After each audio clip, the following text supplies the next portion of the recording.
voice through the cold hard ground. I lost you while searching for you. I screamed into the dark. If the world we're living in has a single soul that you love, if it holds a shred of meaning, well then it's worth every fight. And when all that we know comes to push and shove, then we will pierce the heavens.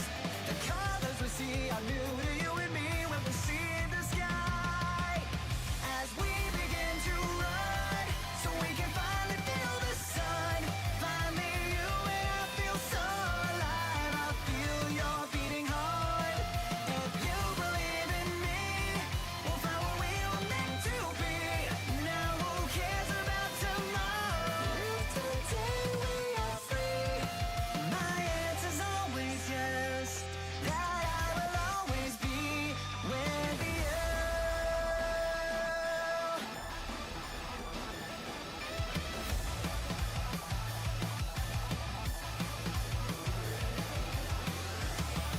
The sun will rise and always set.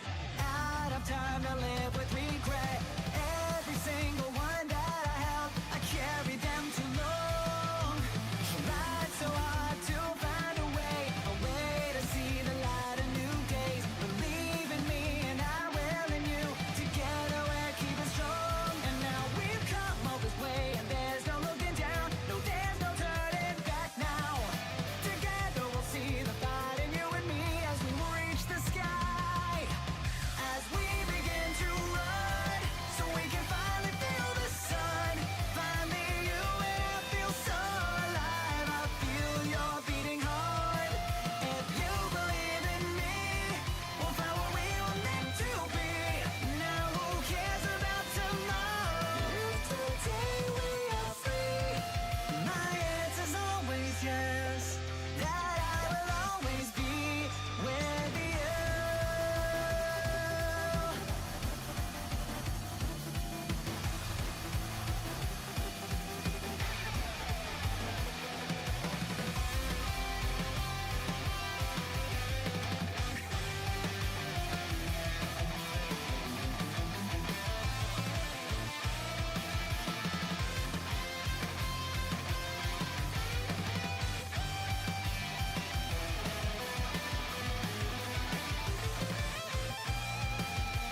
From the rubble we will rise. We were meant to find the bigger, brighter side.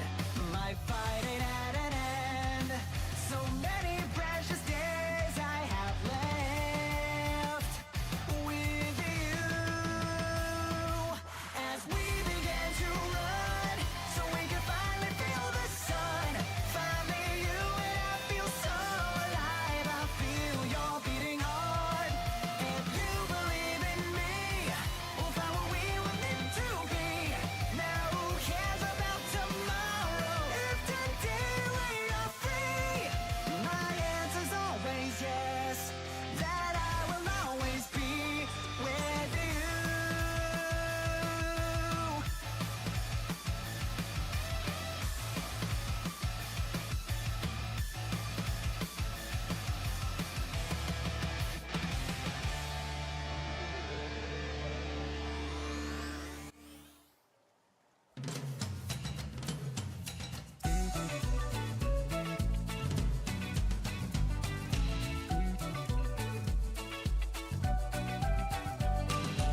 Traveling in a fried out combi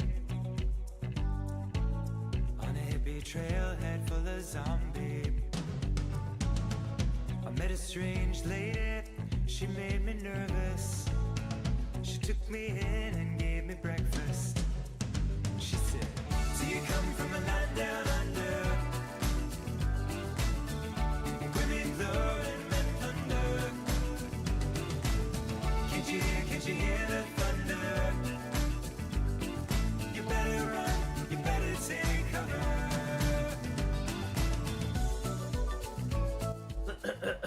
I'm actually doing okay, all things considered. Hopefully everything's going well for you, Max. Anyways, hello there. It is Thursday. Hey James, my day was long. How was your day today? Oh. Whoa, that looks like crap.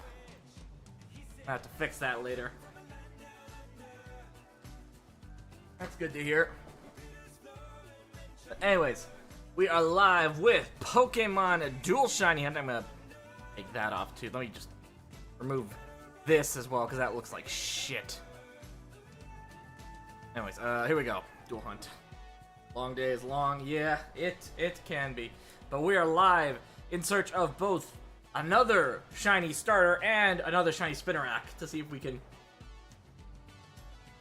finish out that line. So, without any further ado, let's go ahead, let's head to the Olive Roll Field in Cortando. And let's get this party started. I just need to remember where I put the hair tie. I have a spare just in case, but okay, well, come on, there we go. I have a whole pack of hair ties to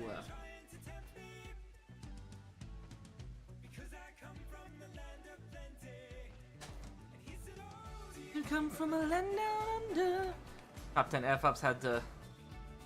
Hey, James, I totally get it. I totally get it. Like, you've been working on that movie since... You know, I hope you are able to get the movie out at some point, but, you know, it happens, bud. And I'm sorry... I'm sorry you had to delay your movie so much.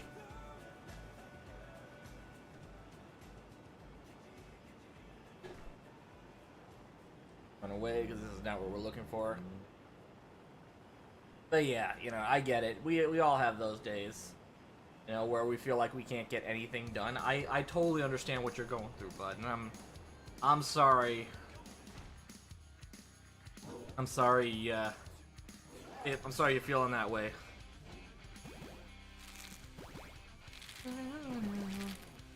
Come on, where's the? Gonna be a mighty king. Close that off. Egg. Enemies beware, will I?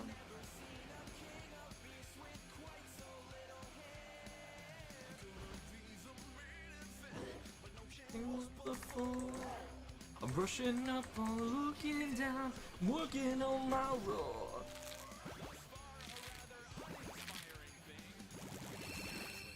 Oh, I just can't wait to be king. There we go. This. Yes, it is a very old song, I know. Free to roam around all day.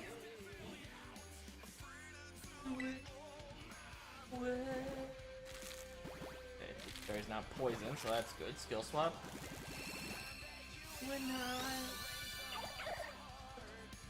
Kings don't need advice from little hornbills for a start. Count me out of service, out of Africa, I wouldn't hang about. This child is getting wildly out of wing. Oh, I just can't wait to be king. Gotta love the Lion King. The original, not the soulless remake that they did a few years back. Uh-oh. Yeah.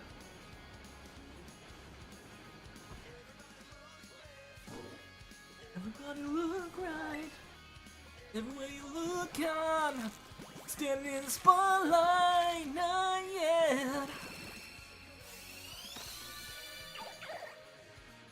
Let's hear it in the hood and on the way. It's gonna be King Simba's finest. Oh, I just can't wait. But yeah, I totally get that. That's I didn't realize Down Under came out in '82. I didn't realize that. Like, for me, I think song that came out when I was born was like a couple of Nirvana songs I can think of. I think In Bloom came out in '92. I know Bonnie Raitt's I Can't Make You Love Me came out in '92 because that was the theme they used for American Idol one year. Was the year they were born, and that particular year someone was competing who was born in '92. Back when I still used to watch.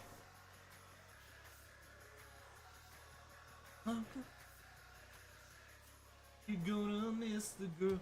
You see her looking there across the way. Like, I've had an itch to work on some new video projects again. I don't know if it's gonna go anywhere, to be honest, but I'm trying to look at stuff that also, like, if I'm gonna do new reviews, I want to do stuff that's not covering that's not off of the AMPTP struck list. There we go. Sha-la-la-la-la, my oh my, look at the boy too shy, gonna kiss the girl. Sha-la-la-la-la, ain't that... Like, the two projects I'm looking at right now, one is the old 90s animated series reboot, and the other one, if I can find a copy of it on DVD.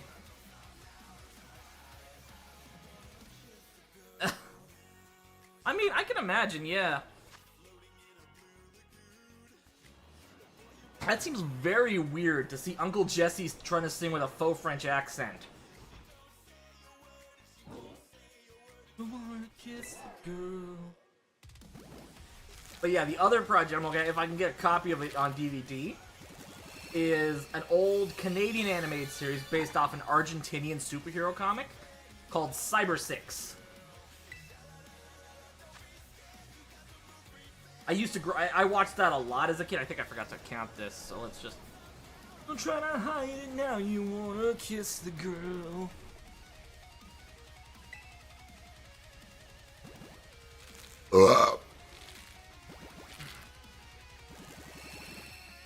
Rashad's doing the solo, that explains it. But yeah, I've had the theme song, for whatever reason, I've had the theme song for that show stuck in my head all day.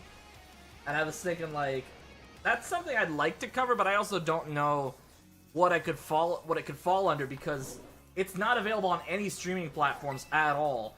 And the DVDs for it are ridiculously expensive. Like, a 13-episode series, the full series release from Discotech, which is only 13 episodes, with some bonus features and stuff. If I were to get them off of Amazon, number one, it'd have to be an import. Number two, it would cost me $87 for a 13-episode series. Oh, Cyber 6? Yeah. I actually didn't know Cyber 6 was actually based out of Argentina when I was a kid. I didn't find out about that until I watched Erod's Latino Heroes video, right? You know, where he talks about El Santo, where he talks about Bender Bending Rodriguez. I don't think who else he talked about in that video.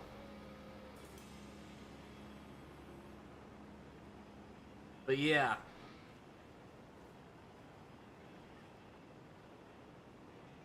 Like, I didn't know it was based off an Argentinian comic at the time. I liked it when I was a kid because I was inherently drawn to anything that had that anime art style.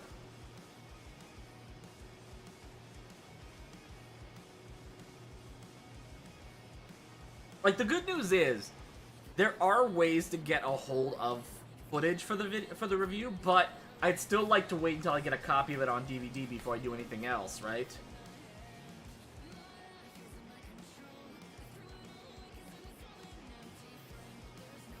And I just realized I have another piece of content that technically doesn't fall under the list of struck content.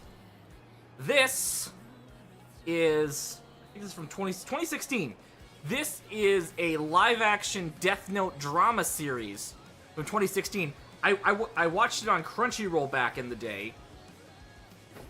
As a Death Note fan, I feel like I'm obligated to talk about it. I'd talk about the Netflix movie, but fuck the Netflix movie. I don't think there's much I can say about that hasn't already been said, number one. And number two, technically falls under AMPTP, the struck content list. Because it was a Netflix exclusive. I wouldn't even want to promote that movie even if it wasn't.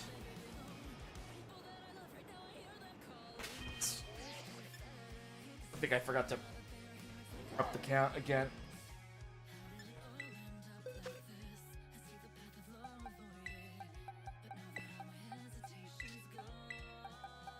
I'm trying to remember who else was on that Zoro Adama from the reboot. I never watched Battlestar Galactica. Oh fuck. I'm stuck. Ah, no. Come on. Ah, get in the... I never actually watched Battlestar Galactica when I was a kid. Or at all, really. I don't know. There's been very specific sci-fi projects I've been into, and a lot of... Battlestar Galactica never really fell into it. Like, I liked Star Trek for a bit. I liked Star Wars. And, like, the rest of the sci-fi I remember watching was, like, you know, anime, like Gundam.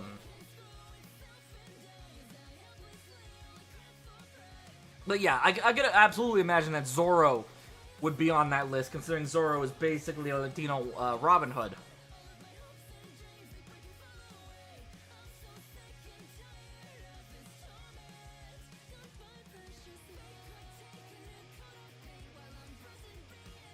But yeah, at some point I should probably go back and watch that video again, because I very rarely rewatched a lot of Erod's videos, and I haven't gone back and watched really anything from producers on that site since I think I'd watched like since basically Change the Channel happened. Like I occasionally go back and I'll watch Linkara if there's a new history of Power Rangers. I think I go back to Todd in the Shadows every now and then. Because I like, you know, he's kind of how I keep up to date on pop music. Especially, like, I'll usually watch his year-end lists for some recommendations on some stuff that I think might interest me. But, other than that, yeah, I don't watch a lot of the former Channel Awesome producers anymore.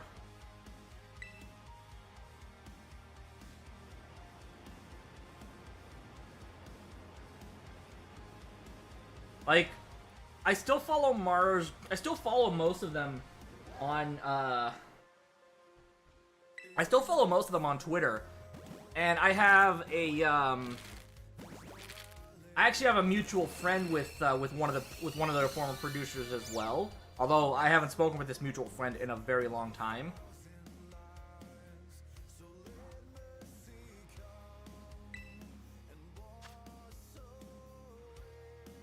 But yeah, like between Change the Channel and then the kind of falling off of Con Bravo, which was the convention I used to go to every year, I just really kind of stopped keeping track of all the Channel Awesome producers. Yeah, outside of, you know, updates I've seen on Twitter and stuff. Like I remember, like,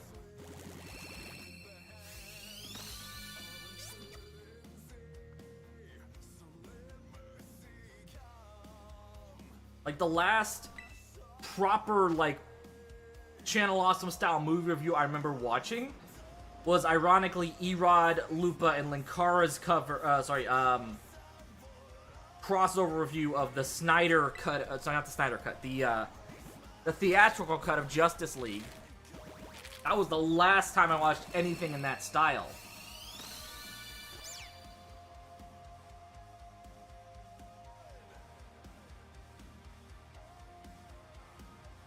That was, I want to say, 6 months after the thing happened. Start again, whatever pain may come, the day this ends. I'm gonna straighten this out. That's gonna bother me if you don't. Face myself. I think that's it for the that's it for the badge. Race myself. Well, yeah, I get it, cause that's how they make their money, right? And that's totally understandable. I don't know why I haven't really been able to watch it, cause it's not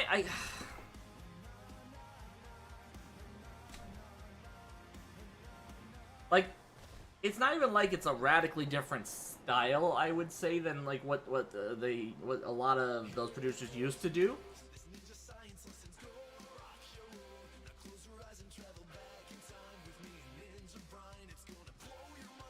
Yeah, I lied. There was one other producer I did occasionally watch for a bit, and that was Dom Noble. I've watched some of his book reviews. But other than that, yeah, I haven't watched a lot of, like, the last Blockbuster Buster video I watched was the Justice League crossover. And that was, I say, 5 years ago now. It was a prehistoric throwdown, but it was quiet because... Yeah, you talk about that every time the song comes on. I remember there was a cover of, I think it was Faint, that Mike Shinoda brought Sum 41 on to help with that, which I thought was kind of cool. That's always gonna be my favorite kind of Chester tribute, besides Jonathan Young, his cover of Breaking the Habit.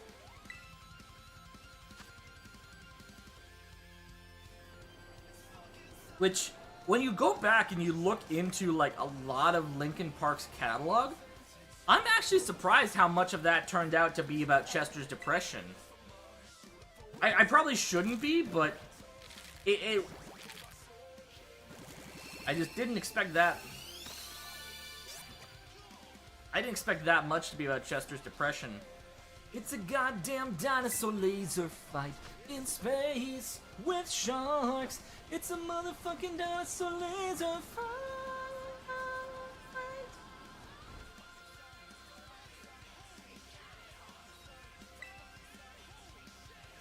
Laser party.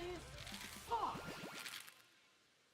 But yeah, what I've done is probably going to be one of Linkin Park's best songs. This is a song about love and the feelings it gives you. This is called Heartboner. Yeah.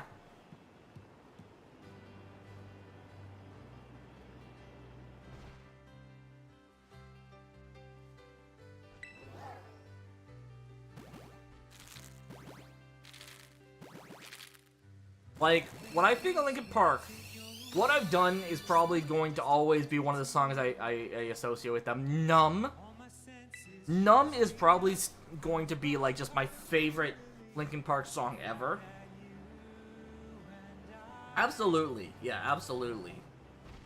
Like, one of my favorite bands when I was in high school, a band called Billy Talent.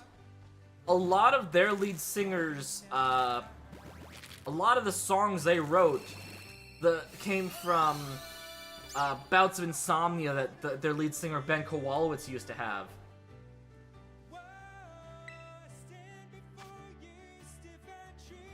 Like, there's one song they wrote, Devil in a Midnight Mass. Probably my favorite song by them. Which is... I can't say what it's about because it's... But you can kind of infer from... the title of the song, Devil in a Midnight Mass.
I'm gonna miss a couple here.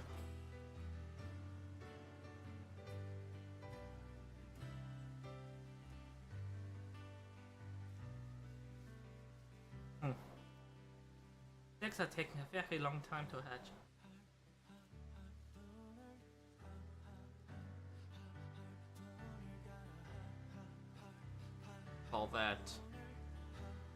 Call that 20.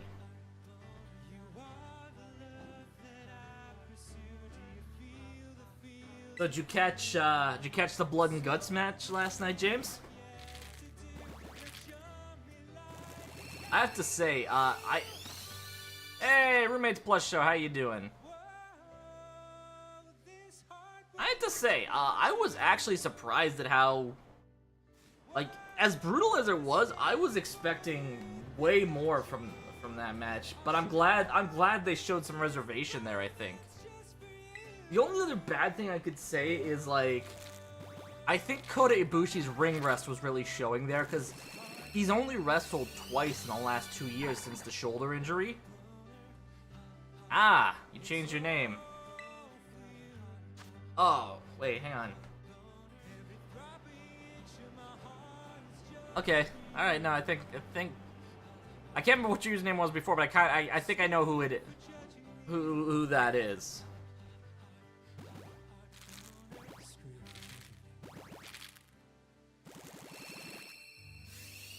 Actually, up this count before I forget. Robot, ah. Welcome back, Robot, how you doing?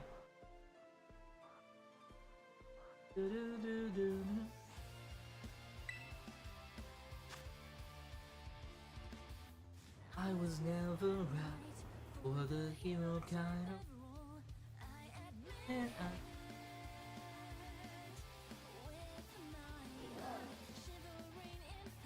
22.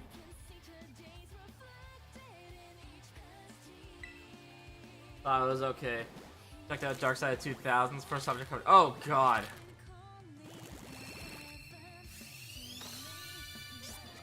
Yeah, I get that. Yeah, I'm actually surprised how many Dark Side series really spun off of Dark Side of the Ring. Okay, we're calling this 24.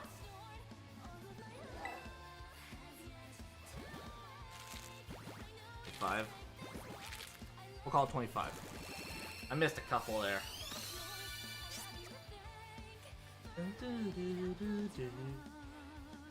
Of course, another Spinarak shows up.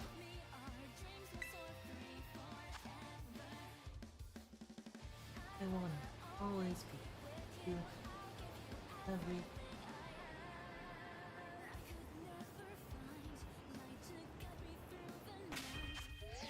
Alright, let's go ahead and get our next batch of eggs. I'm very interested about tomorrow's pay-per-view though.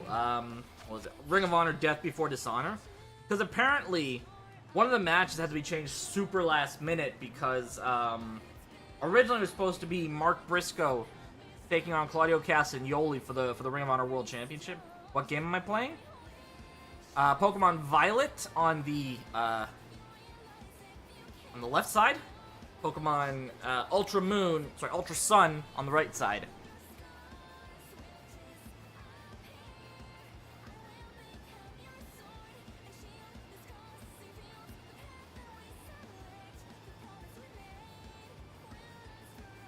So I'm very interested to see who they have as a replacement to replace Mark Briscoe, because apparently he fucked up his knee last week, and he had to be pulled out of the match. Which is funny, because he was actually a last-minute replacement for Eddie Kingston, who's in Japan for the G1 Climax right now.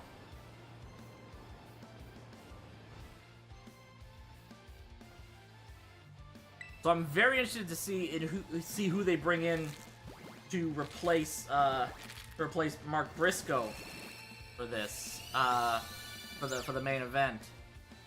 Like, I have a couple of theories on who it could be. Like, based off of the end of the Blood and Guts match last night, I can imagine Pac possibly being a replacement. The other one is someone who apparently Tony Khan's been trying to get signed for a while now, which is Claudio's former tag team partner, Chris Hero. Right now you have a chipped tooth. Ouch! That sucks, bud. Yeah, that doesn't sound fun. I'm sorry to hear that. Also, I should probably up this count. Heard it was packed, which may explain. I don't think it's been confirmed. Let me actually check. I don't think it's been confirmed yet. Hang on. Death before Honor 2023. Alright, let's check. Action Andretti and Darius Martin versus Anthony Henry and J.D. Drake. Layla Hirsch versus Trish Adora. A.R. Fox versus Shane Taylor. Commander versus Gravity. Mogul Embassy versus Wato Taguchi and Leon Ruffin. Oh, Leon Ruff's there. The Righteous versus the Dark Order. Lucha Brothers. Kingdom.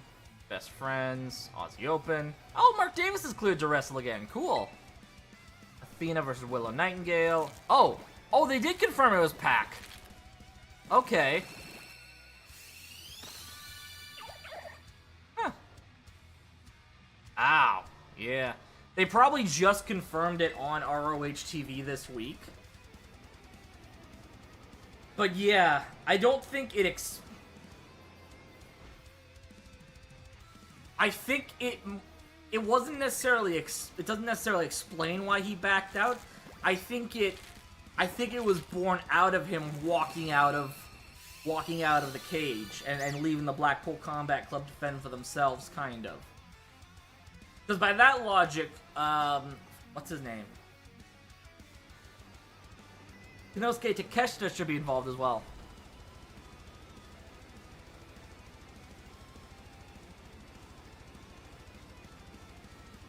You watch what... sorry? I don't follow you there, robot?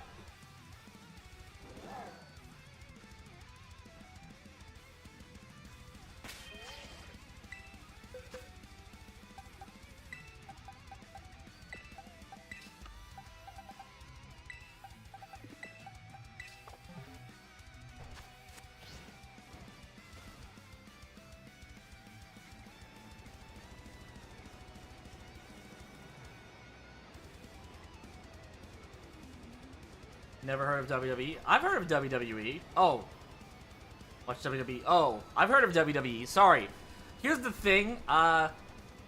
So with the chat here, there's this little kind of heart that covers the bottom corner, but I don't watch a lot of WWE anymore, unfortunately. I watch a lot of AEW and well, mostly AEW.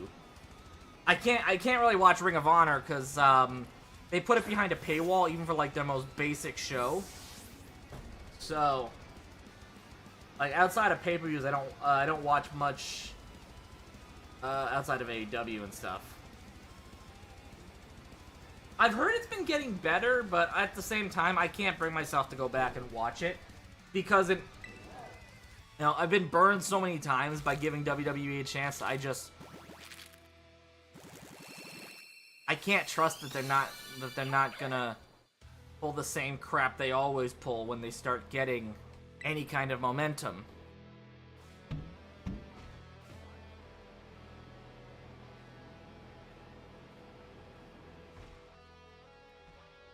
But yeah, because the word WWE was hidden behind that little kind of emotes icon in the bottom corner, I couldn't tell what that word was.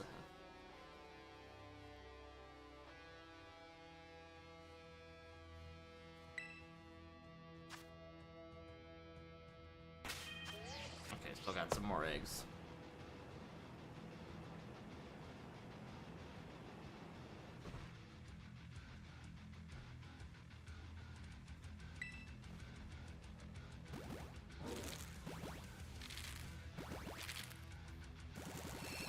So we're pretty much at max odds now.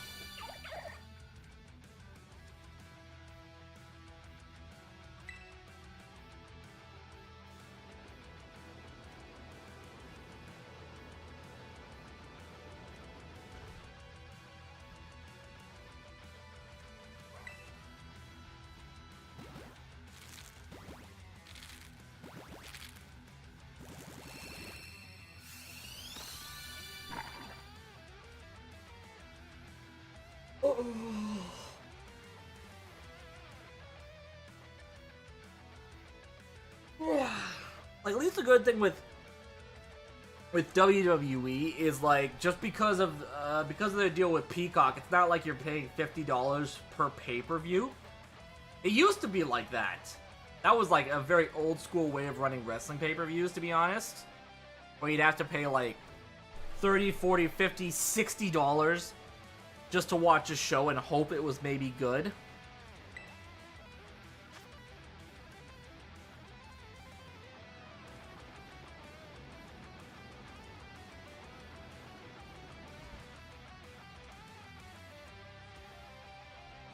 And there were some shows that were definitely not worth those, like, definitely not worth those, you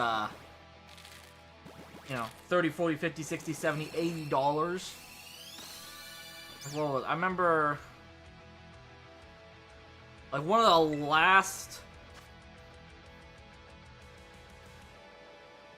last shows before the network came out was, oh god, the 2014 Royal Rumble. That was the year where, like, everybody got pissed that Daniel Bryan wasn't involved in that Royal Rumble match. They were so pissed. They booed Rey Mysterio for coming out at number 30, not because they didn't like Rey Mysterio, but because they wanted to see Daniel Bryan.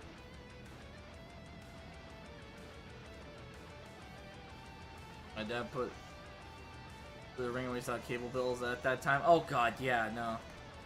I didn't start ordering pay-per-views until I had my own job and I was able to pay my dad.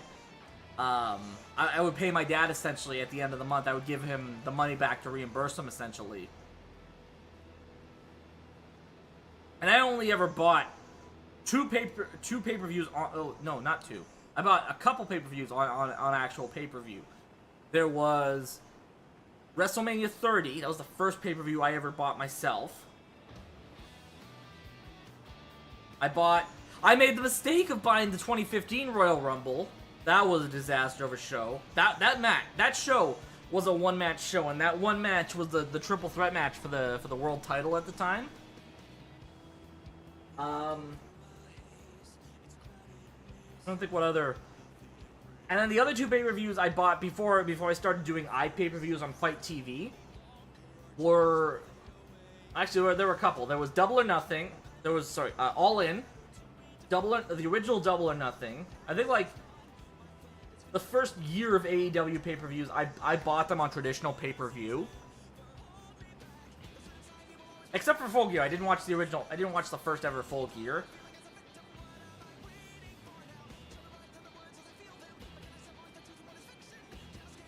But yeah, it was after AEW Revolution, like one of the last pay-per-views before the pandemic started.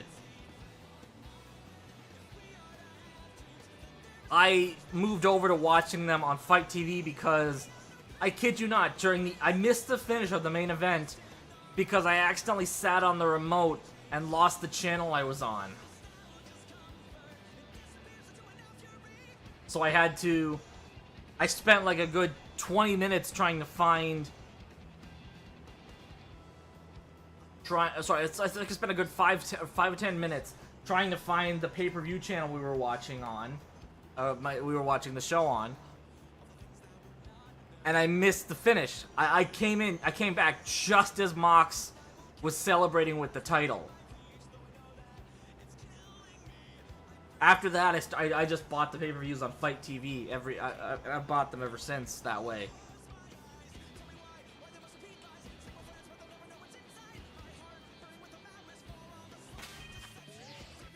But yeah, no, I can imagine that would be such a pain in the ass to have to justify.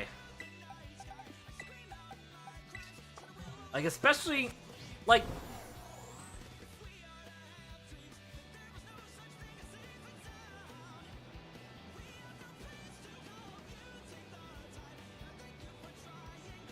it wasn't as bad when pay-per-views first started, because, like, the most we were paying was, like, maybe $30. It's not great, but, you know, it's not the worst thing in the world.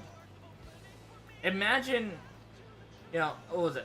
the last WWE pay-per-view I bought before, you know, the network, or, you know, I think I went to go see WrestleMania 31 at a movie theater. Like, the last pay-per-view I bought was the 2015 Rumble. Keep in mind, I'm talking about the 1990s cable prices. Some of the... Oh, wow. Yeah, no, I forgot about that. Because, what was it? My old house, we were able to get some premium channels if we, on my parents' my parents' TV upstairs, which basically got signal from rabbit ears.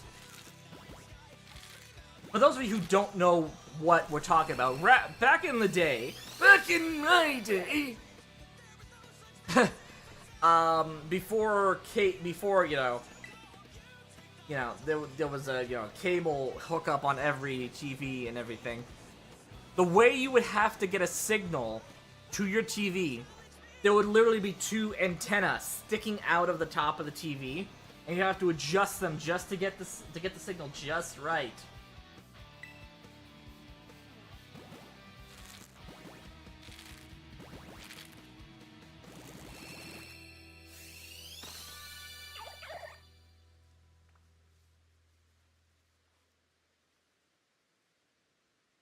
But yeah, 1990s cable bill prices. 1990s cable bill prices couldn't have been as bad as they are now, though, to be perfectly honest.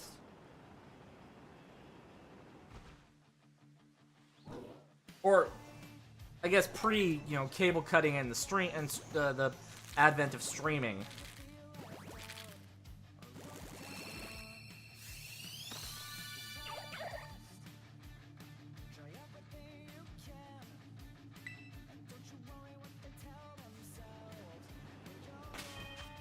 Oh, I got 2 more eggs.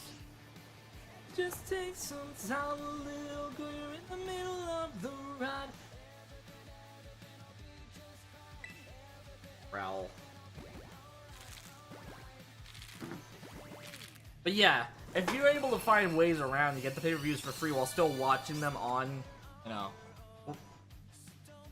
good for you. Like, when I was a teenager, and you would have to go to, like, some really fucking sketchy websites to be able to watch the pay-per-views without paying for them. And 9 times out of 10, you'd lose the feed halfway through. Like, I remember I watched a little bit of WrestleMania 28 as it was happening that way. It just takes some time. Well, I had to check out. That's crazy. I didn't even know they had their own specialty. Like, I know they did, in the 2000s. I didn't know they would have before that.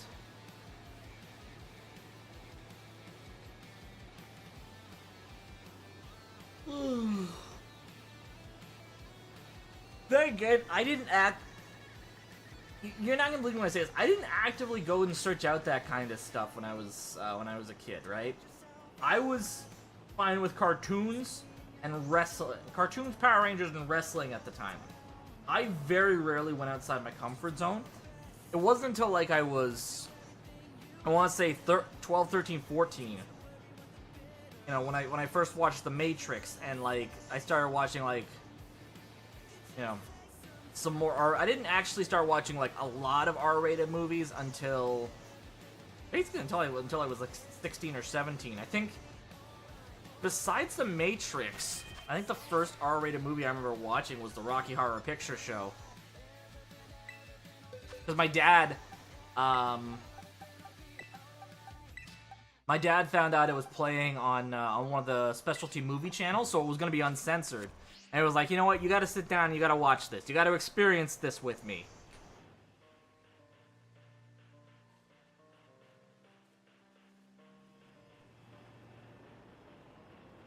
Now, James knows what I'm talking about because, I don't know, maybe your dad took you to midnight screenings of Rocky Horror Picture Show. I don't know. But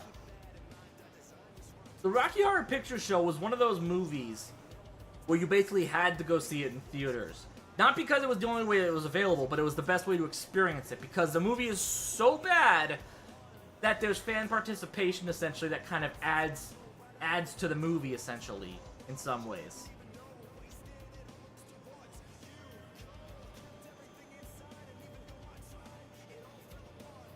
Like, I remember when my dad said, okay, we're gonna do this, I actually printed off a list of, like, all the cues for, like, fan participation and stuff in that movie. And the Rocky Horror Picture Show isn't the only movie that's done this, it's just kind of the movie that's most associated with that kind of example. No, he never did want to so badly. Oh, wow, yeah. Yeah, by the time I had first watched the Rocky Horror Picture Show, midnight screenings kind of stopped being a thing. I don't even know if they were ever a thing here in... I mean, I don't know if they were maybe still a thing in the US. They definitely weren't here in Canada, especially not in a small town like where I live. I would have probably had to have gone down to, like, Toronto to really, really have the, like, the full experience there. Like, another example of a movie that has that kind of fan participation is, The Room.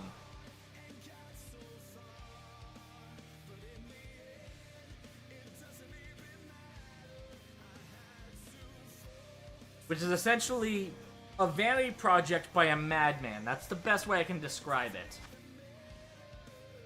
But yeah, I'm actually surprised, because you probably would have been more likely to have gone to midnight screenings than me, just because, you know, you are, you know, that a little bit older, and you kind of grew up during that era. I don't know. Maybe I just think you're older than you actually are. You know, you're 10 years old. You're only 10 years older than me. Pushed as far as I can go. For all this, there's only one thing you should know.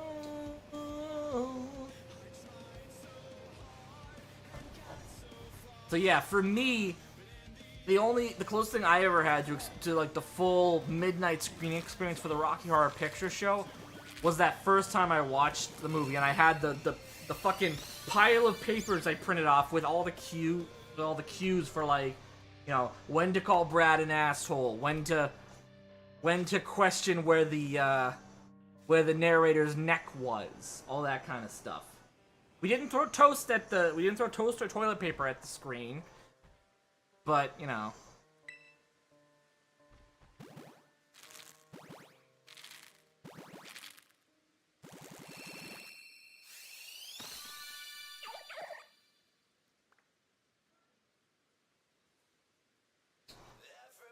Oh god, yeah, that would have been just like the year after it came out too.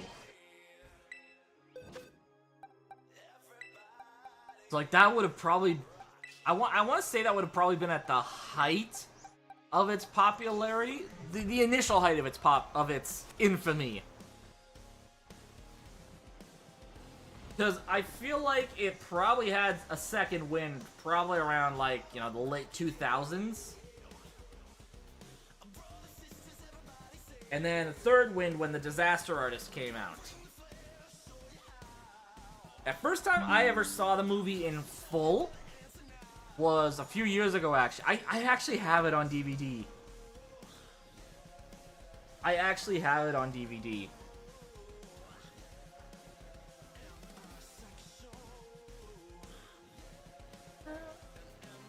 Everything you need, you better rock your body now, everybody, yeah. Rock your body, yeah. Everybody, yeah. Rock your body, rock. Back streets back, alright. I've completely lost the plot of how many, yeah.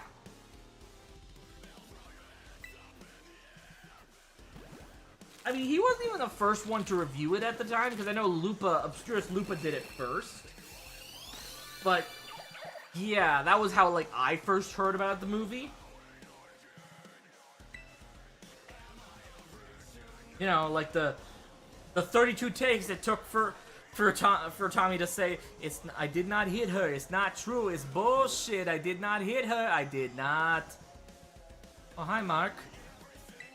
That's not even the way he wound up saying it, but it's like at some point we got to do a movie night. I have to. For those of you who have not seen The Room, we're gonna have to do a movie night in the Discord, and you have to experience it yourselves.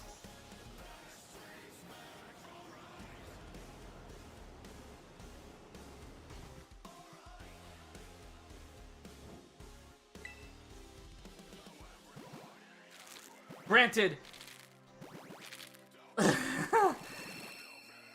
it's also a movie I don't know how.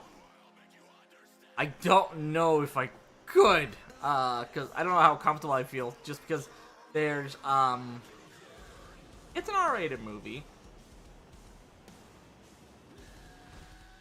So, like, it's...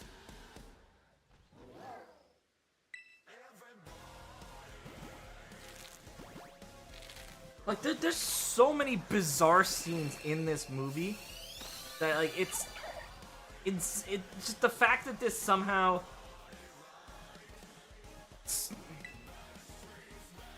I mean, you bring the riffs. It's hard to explain. Like, there's so many, like...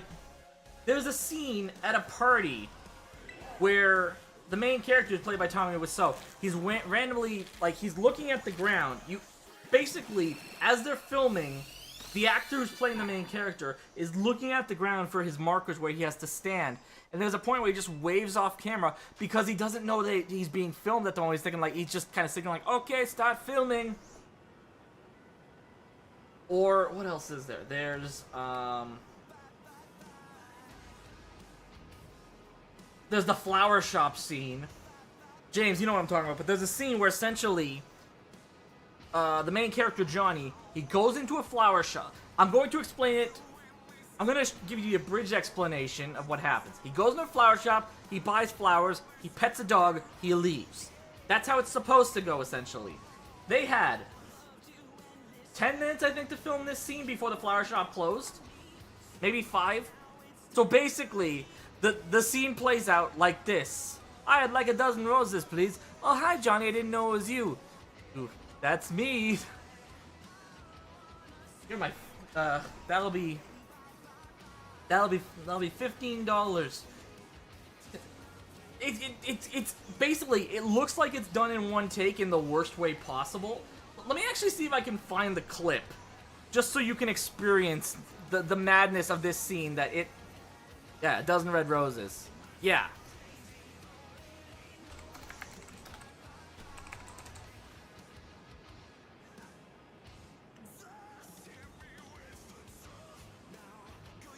Link address. Okay. So this is the scene.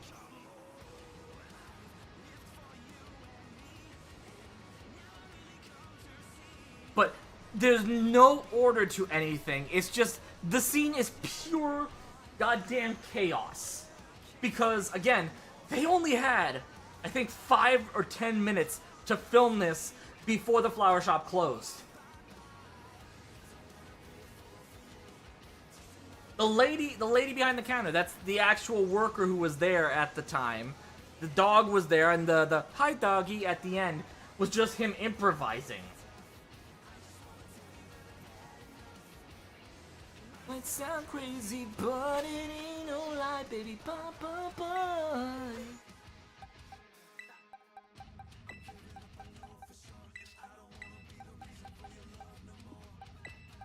Checking out, I'm saying enough. I don't wanna be the loser and I've had enough.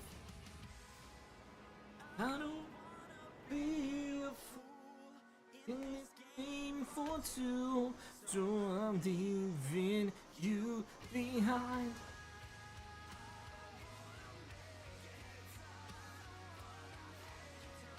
I have to heal up Dent at some point.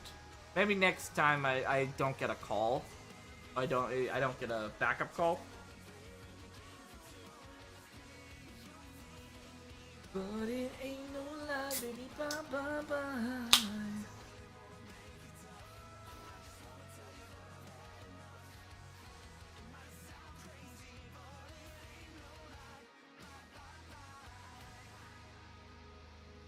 what else was there off the top of my head? That, like, just the pure chaos of filming that movie.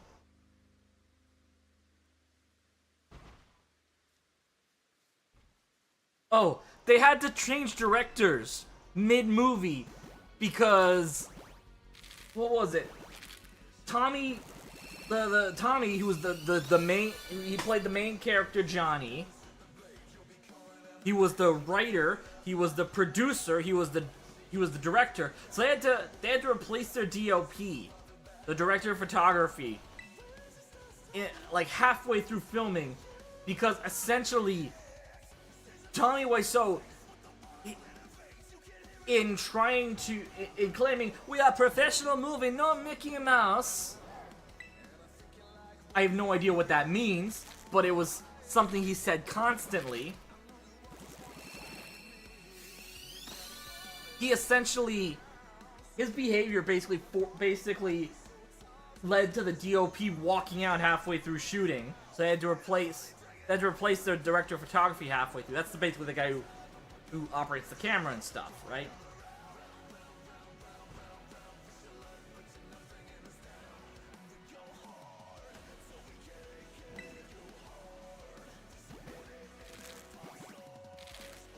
But I have to actually watch the scene 10 times before I actually comprehend that flower shop scene. Yeah.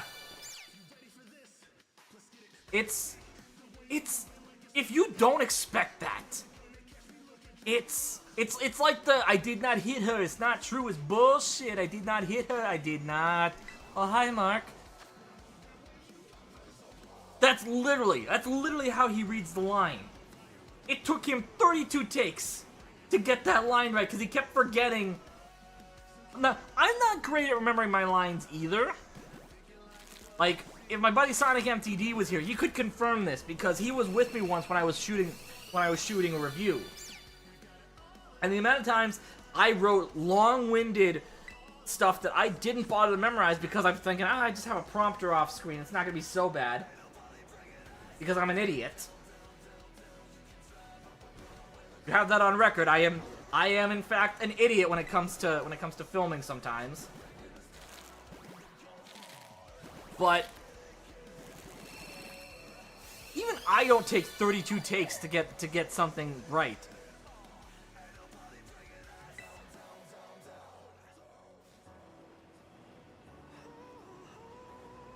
And the thing is, the number of takes is just what Greg Sestero, who played Mark, remembers.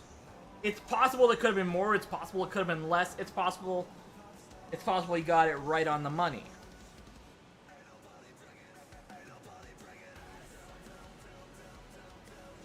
Because I think the Disaster Artist was written, I want to say 10 years after his time on that movie, on set with that.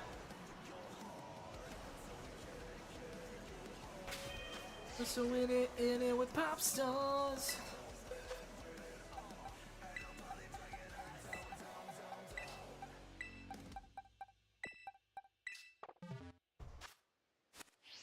But there were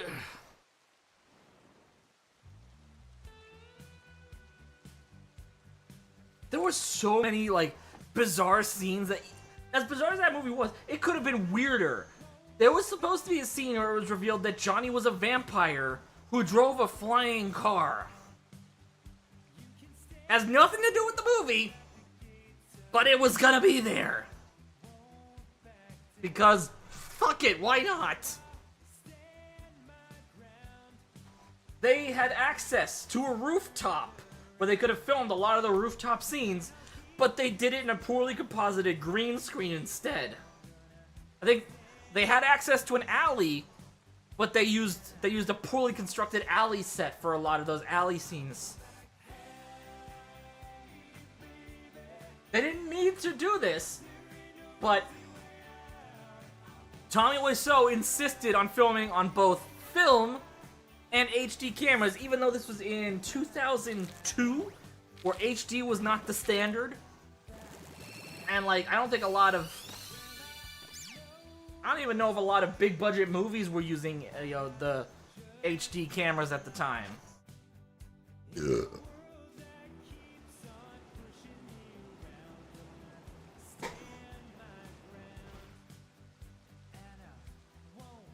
He just did it because, essentially, he just did it because he wanted to. Oh, yeah. Oh, yes, hey, another shiny Fuecoco. Sweet. Well, I guess we're calling him Johnny. Hang on. Oh, hi, Johnny. I didn't know it was you.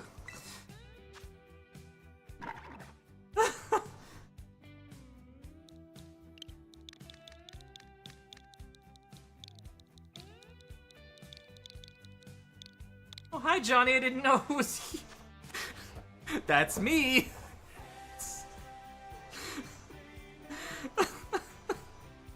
But yeah, I forgot about that. I forgot one of the producers was actually a dead man.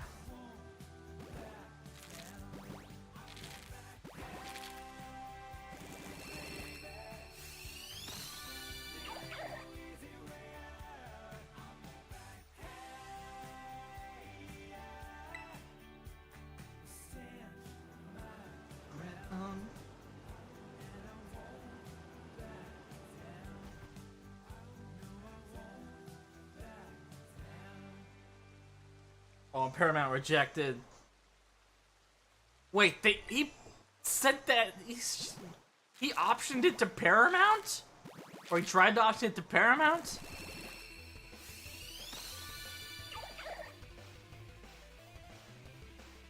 I mean, for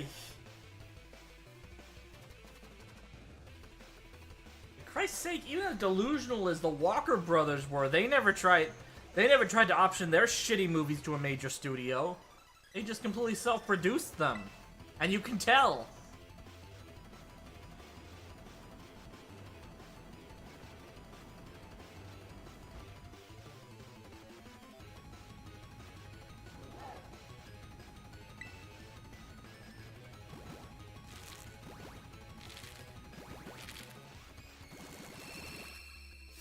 Oh, here's another fun fact about the room as well.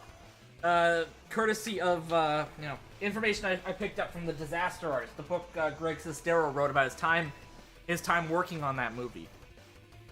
There was a plot line where the big reveal on it, the person who revealed it was actually changed because the actor walked off the movie because they weren't done filming before he had to start working on another project. And Tommy's response, "Oh, come on, be professional. We work on real movie here." Which was pretty much his response to any kind of complaint that people had. You know, there's no air conditioning on set. Come on, be professional. We're working on real movie, no Mickey Mouse. Can we get some water on set at least? You know, craft services. Oh, come on, be professional. This is real movie, not Mickey Mouse. That was literally his response to any kind of complaint.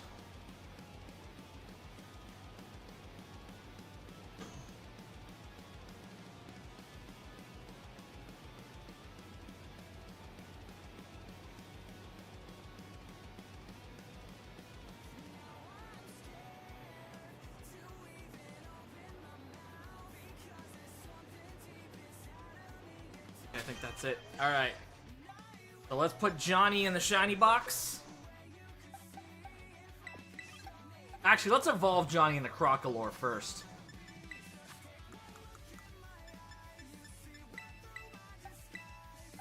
Now when I'm nearby, yeah, she can feel my every move. Whoops, that's the wrong Pokemon. I'm not the man that I was before. Sack.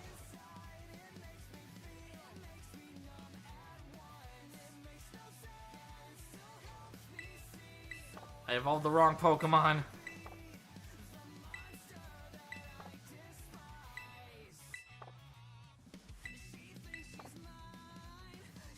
Alright, so we're gonna cancel this evolution and try again.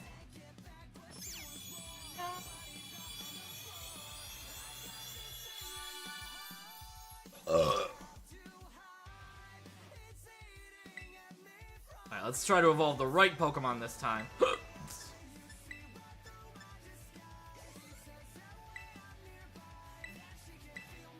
No, we're not gonna teach him Bite. We're not gonna teach Incinerate.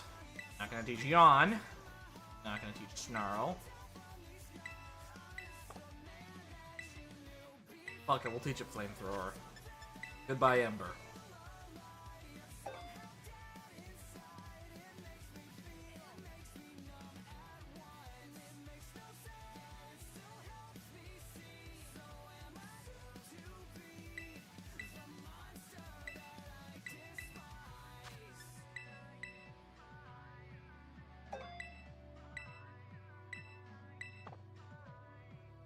Alright, there's our shiny Crocalor. We just need one more and we finished off the line.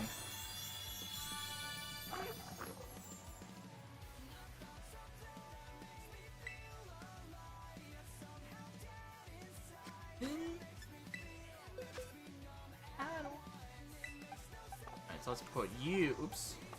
Ah, damn it. Hang on. I swear I know what I'm doing. Give me a sec.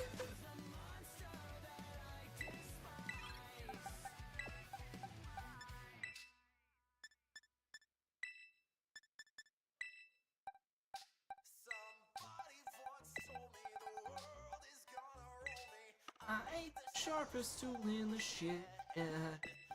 She was looking kinda dumb with a finger and a thumb.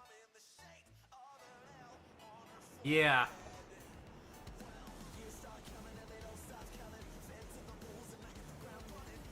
Honestly?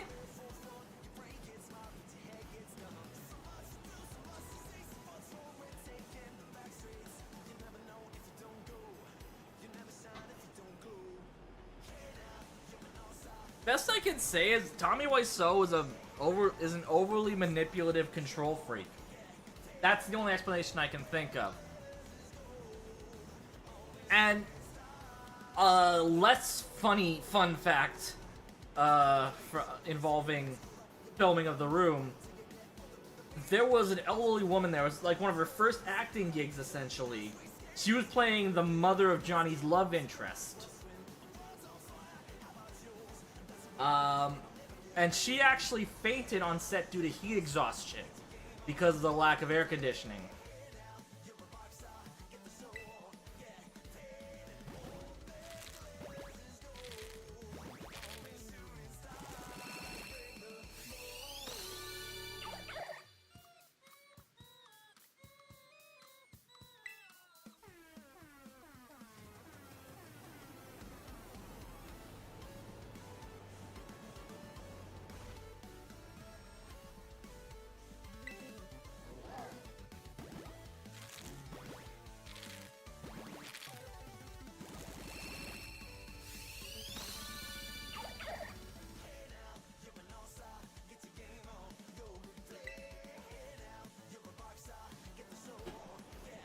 And yeah, I don't think you can really... I don't think you can really...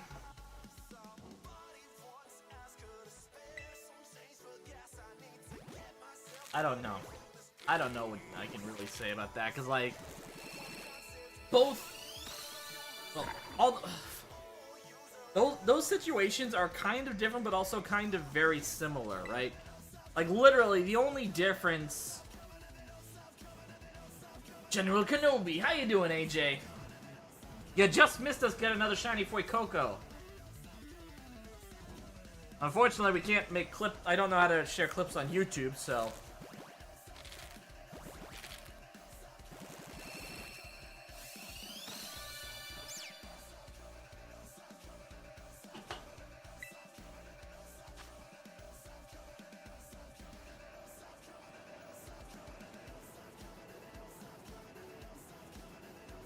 But now we're just talking about, I don't know if you've ever heard of this movie. Let me actually see if I can find it on DVD. If I can find the copy, my copy of the DVD.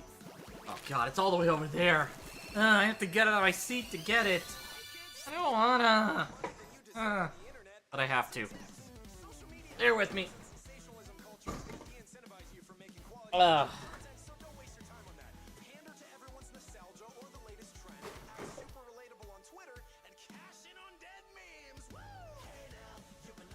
So the movie we are talking about, AJ, is this. I don't know if you ever heard of this movie. You probably have. I mean, the Disaster Artist was a huge thing for a while.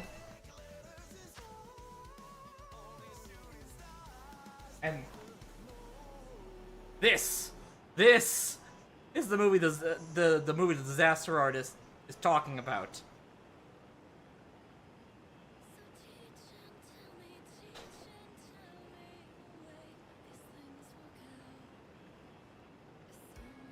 It's in me, waiting to break free. World is twisting, still it's twisting.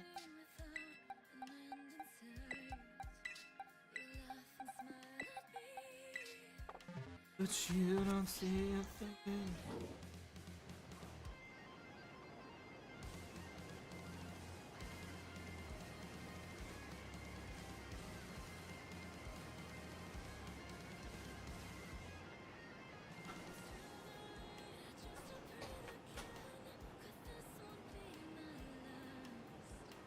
Unravel, just unravel my way. Oh, unshakable, unshakable. How's your day been, AJ?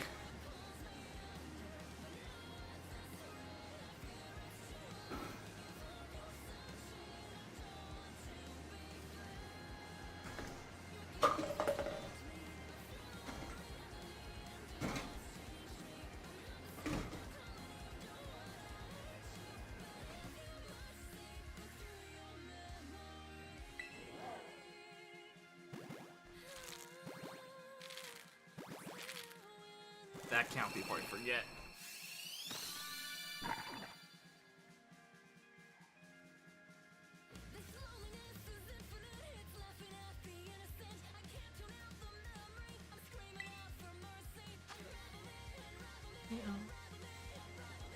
Unravel me, unravel my soul, unravel the world.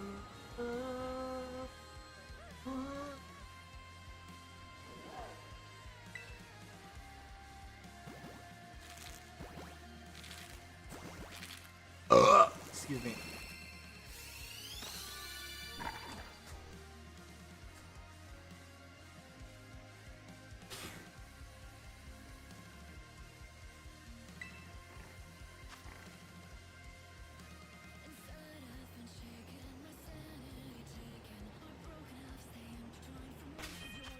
I got some eggs. Do have some eggs left to hatch, so.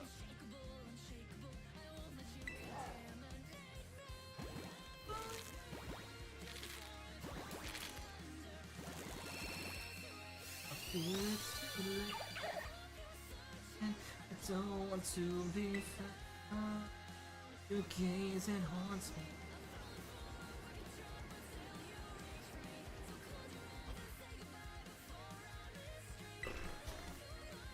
I'm just gonna double check and see how much my battery's at.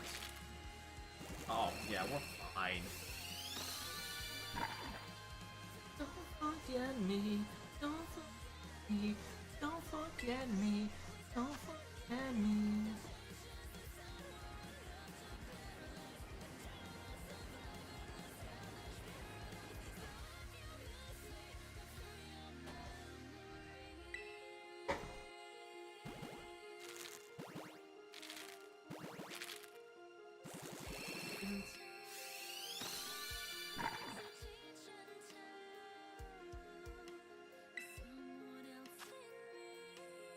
I think that's it.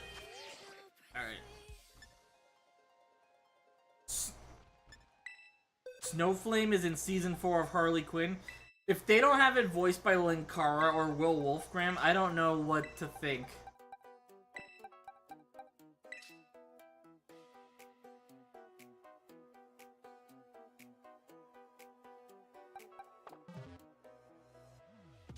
Also, if it doesn't involve the... If the phrase, "Where's Snowflake's fuzzy slippers?" isn't uttered, then what the fuck are we doing?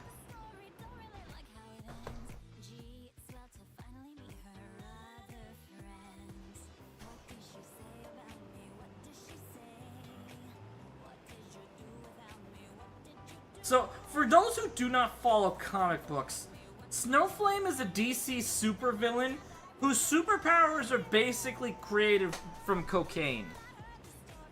Or sorry, I think he's the supervillain fueled by cocaine. That's literally his superpower. It's cocaine.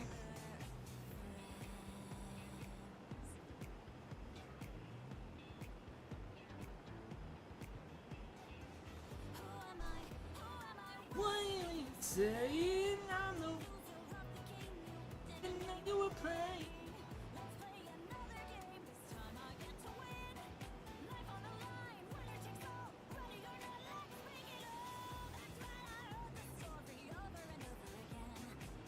That's crazy that they're putting Snowflame and Harley Quinn. The Harley Quinn series. Snowflame is powered by Snowflame! Yes. But it absolutely makes sense considering Harley Quinn is just a straight up parody. It's a straight up comedy series, right? Although, credit where credit is due. Like, I never knew Kaylee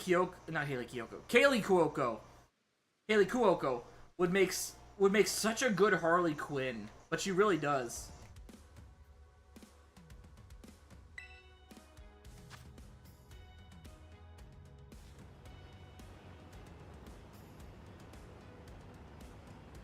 Kaylee Cuoco is someone completely different. It's Kaylee Cuoco.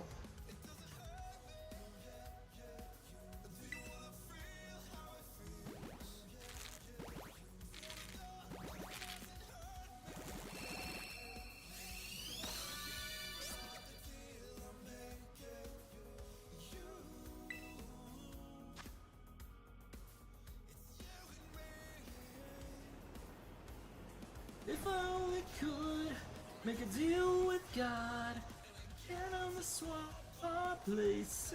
You're running up that road, you're running up that hill, you're running up that hill.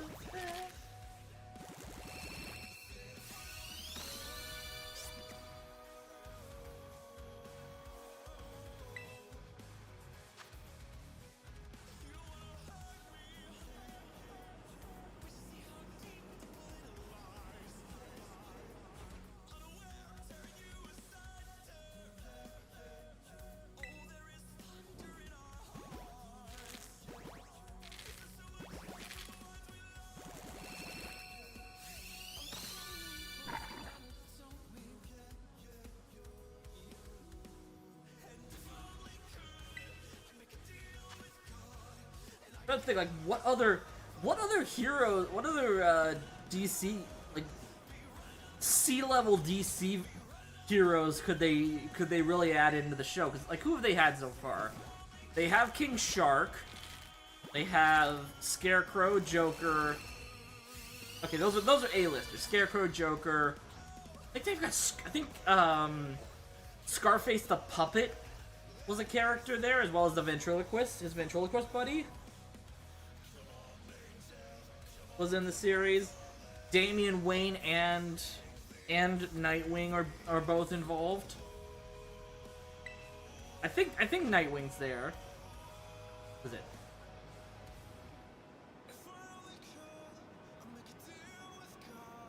Like, has the Condiment King showed up? That's what. I don't even know if I can watch it on Crave, but I should watch it at some point because I feel like I would really like Harley Quinn.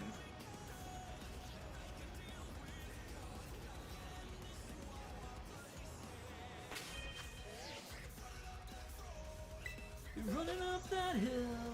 You're running up that hill.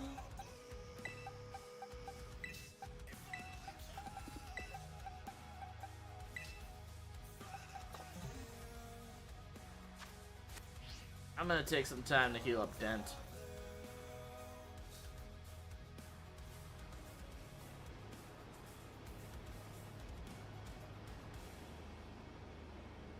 Of course, right here.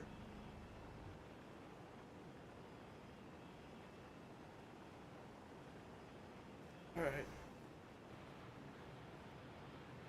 I'm actually gonna need to take a quick little break in a bit just to use facilities.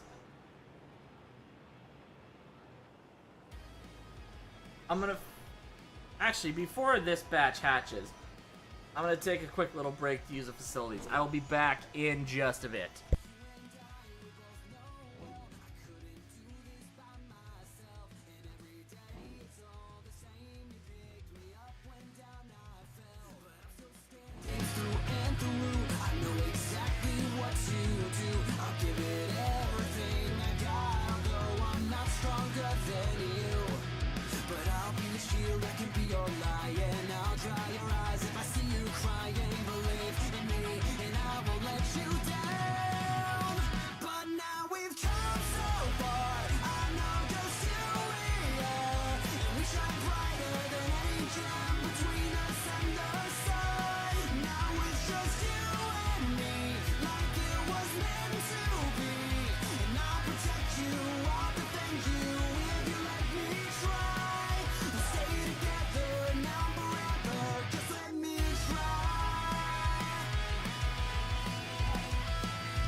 Shine brighter than any gem between us and the sun. But now we've come so far, I know just who we are. And we shine brighter than any gem between us and the sun. Now it's just you and me, like it was meant to be. And I'll protect you, I'll defend you, if you let me try. We'll stay together now forever, just let me try.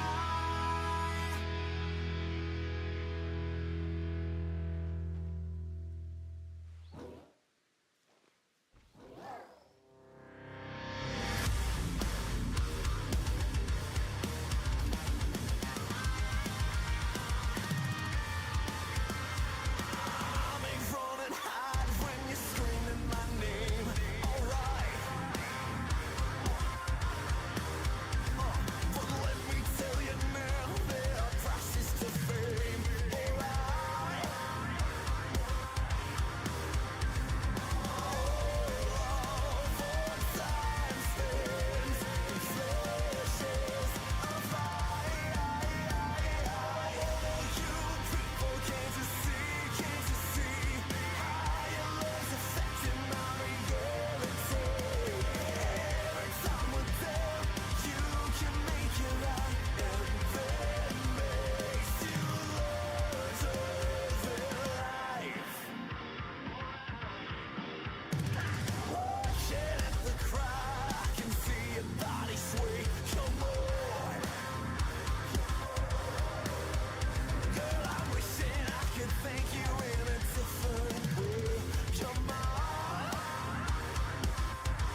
back. I'm just turning down the volume on my Spotify. And alright, James, have a good night, bud. Sorry, I was in the bathroom while you were saying that, but have a good night, bud.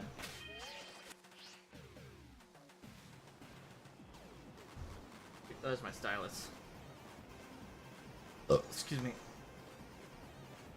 Ugh.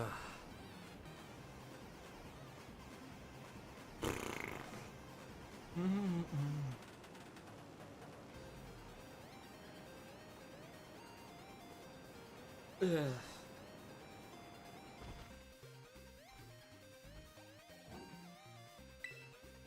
I might shut things down a little early tonight too, but we'll see. To be perfectly honest, like I said, I've had a bit of a long day today because today was a work day. I think I might cut things down about a half hour, but we'll see. We'll see how things go.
But I'm going to...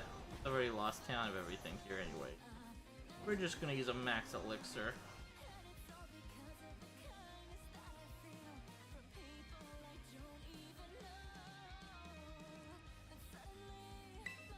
For whatever reason, the...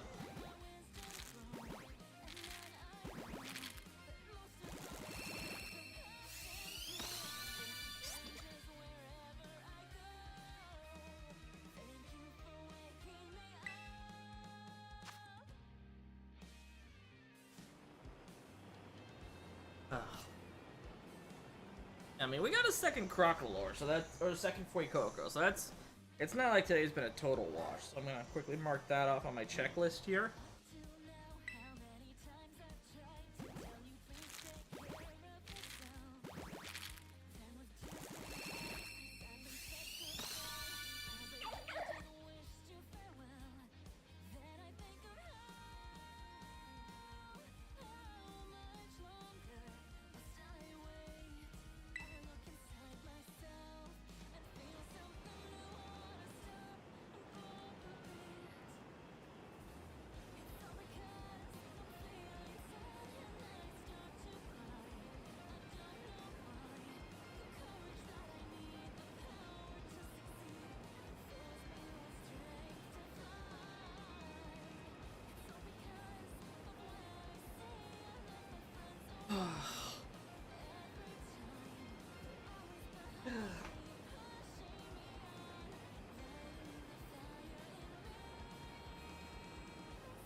I think that's, yeah, okay.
Why Shiny Spinarak?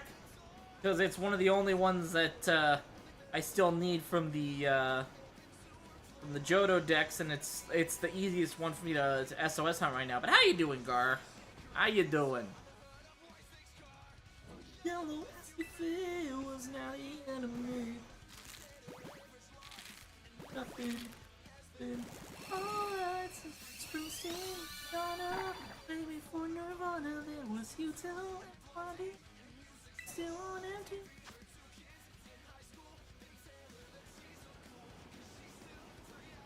Oh, 1985.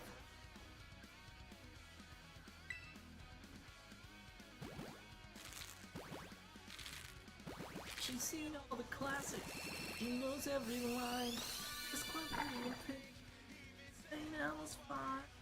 From town to where I'm not a big biscuit. Doing good. Back doing school stuff. Couldn't really do much tonight with the storm. That's cool. I mean, it sucks you had to go out. You couldn't go out because of the storm, but you know, at least you know you're able to catch up on your comics, so that's cool. On the radio, I spaced Madonna. Maybe for Nirvana, there was you too. One day, music still on MTV. Heard two kids in high school. They tell her that I'm cool. Now, 1985.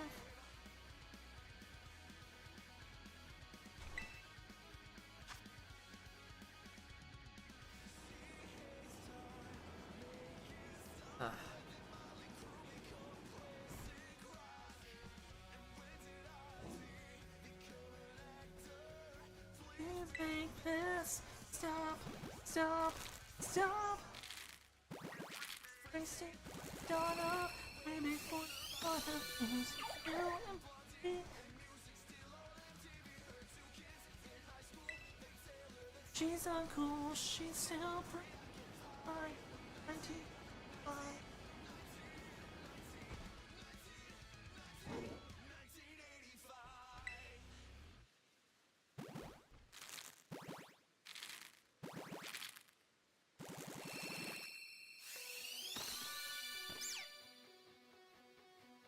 Let's go. Try to take care of. Okay, I think we're almost done with this batch. Let me just check. Oh, we are done. Okay. What's up?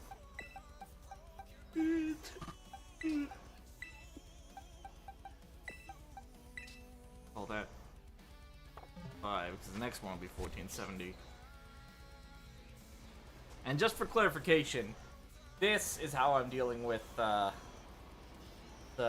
hair tie. Just that's how I'm riding in circles while also doing the SOS hunting here.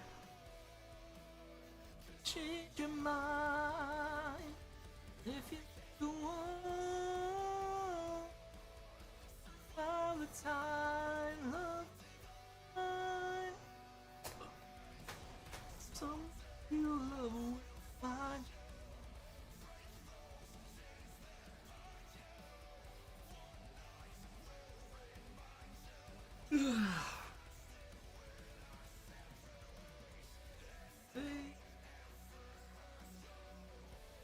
Remember you did that last time, talk about creative? Yeah, well, you know.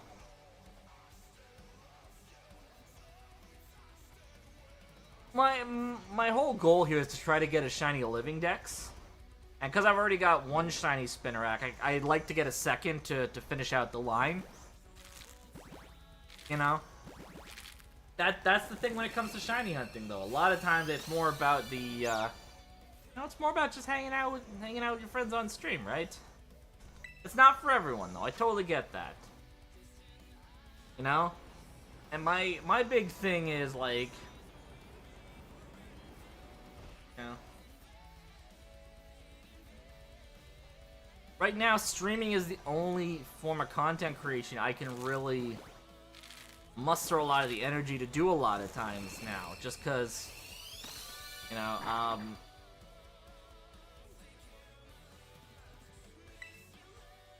would shiny hunt if you had the team? I get that. I get that. It can be a pain in the ass to get a team together for shiny hunting, right?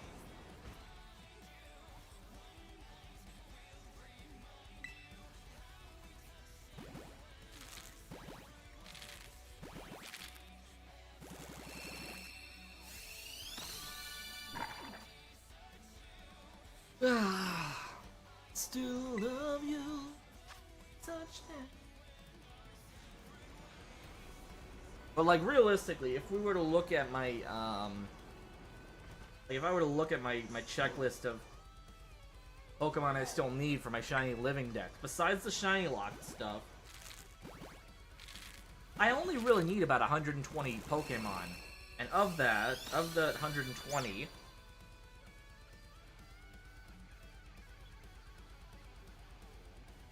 one, two, three, one,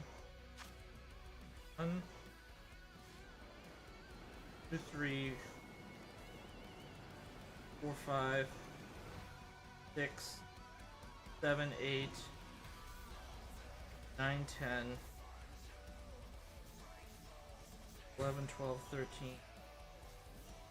15, 16, 17, 18, 19, 20, 21, 22, 23, 24, 25.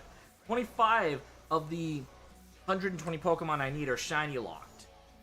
So realistically, I only really need 95 Pokemon to finish my living decks. Although one of them, I don't know if it's possible legally.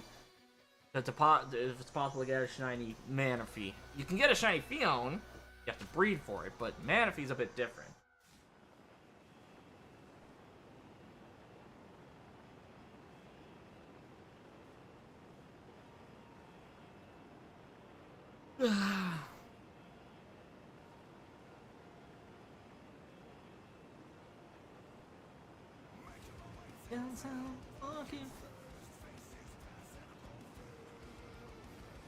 Right, jeez. Ah, crap. Lost my hair tie. Oh.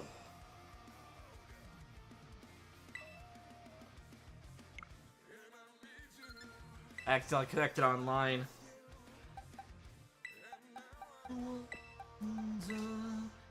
I could.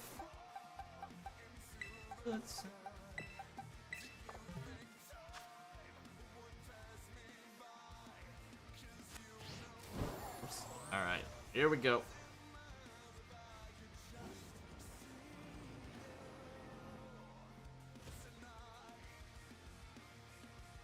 Let's see. Let's see if we can double up on shinies tonight.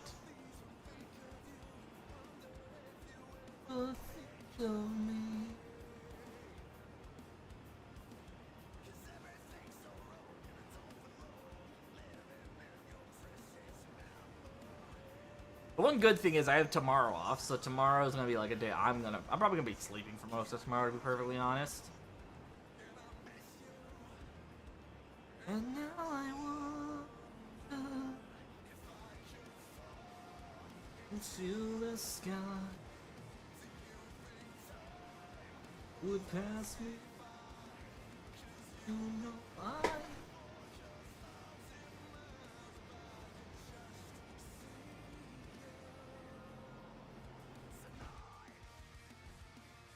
Alright, let's up this count before I forget. I'm also wondering if tomorrow, because tomorrow I said I was going to do just regular Mastoon hunting. I'm also wondering if tomorrow I just change up to something else, but you know, I guess that's a bridge I can cross later. Don't work early more, but hey, that's always a plus. Getting paid on the day you get to get out, even half hour early's nice, you know.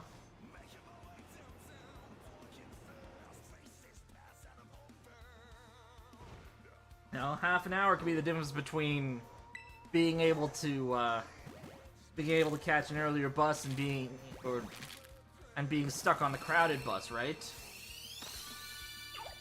Like, especially if you're like very heavily reliant on public transit.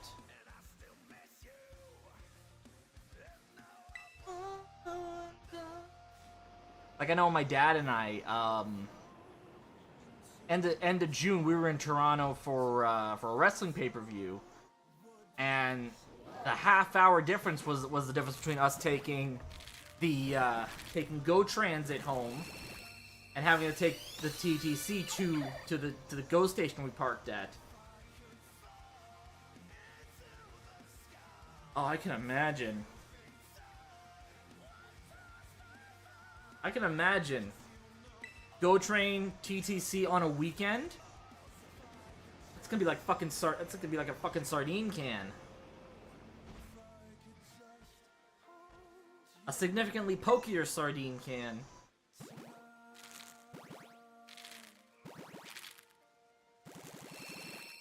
Nobody. A friend of mine was saying he was on, the train took on Saturday was packed. So I said, if that's the TTC, that's a significantly pokier sardine can. You know, people have a habit to get stabbed on the TTC. Yes. Yes.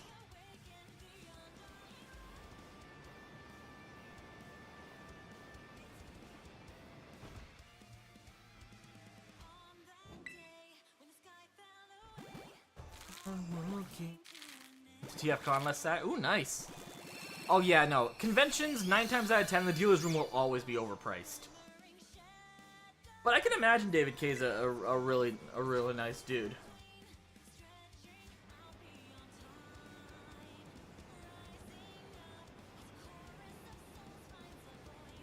Yeah. Usually, my rule of thumb when it comes to conventions is I generally try to avoid buying stuff on the first day. Like, I got lucky once buying something on the first day, and that was when I bought my N64 at Con Bravo.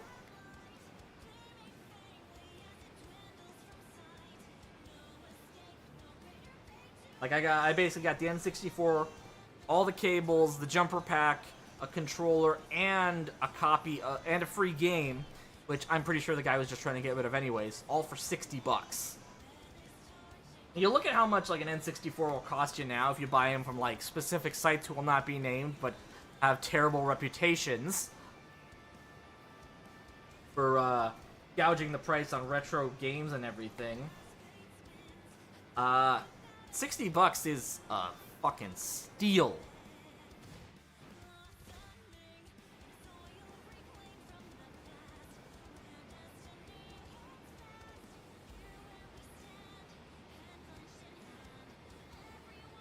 In the shed. I think I might need to swap. Yeah, I need to swap my eggs. But yeah, like I know a friend of mine a few years ago, she actually got to interview the voice actress for Black Arachnia and the voice actor for G1 Grimlock. It was very meh, because unfortunately, the very last Con Bravo that wound up happened right in the middle of a really messy transfer of power, or a really messy transfer of leadership. And then it also happened to come at a time when their contract with the Hamilton Convention Center was up.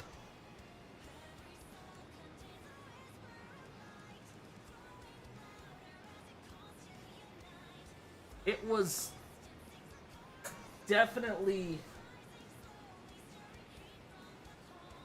not my favorite convention I've ever been to. I think that was the same year I went to YetiCon. So, like, I'm not much of a party guy, and YetiCon is very much a party con, but I found I had way more fun at YetiCon than I did at Con Bravo, right? Although the last year I went to Con Bravo still has probably one of my favorite stories to tell of like, you know, me playing tabletop RPGs, where like I did the most hilariously and unintentionally in-character thing ever during a vampire-based game or a vampire-based module. Or essentially, I was a nerd who was trying to survive. Essentially, I had Fire Axe, and my goal was going to be to try to the vampires to you know, stop it from attacking us. I got 3 critical failures in a row. I basically Wheatoned. I basically fucking Wheatoned the dice, essentially. I Wheatoned 3 times. It was like a pure Wheaton moment of like, I missed the first time, take off 1 arm. Missed the second time, take off the second arm. Missed the third time, fucking like right at the waist. And at that point, the other player was like, okay, honey, give us the axe.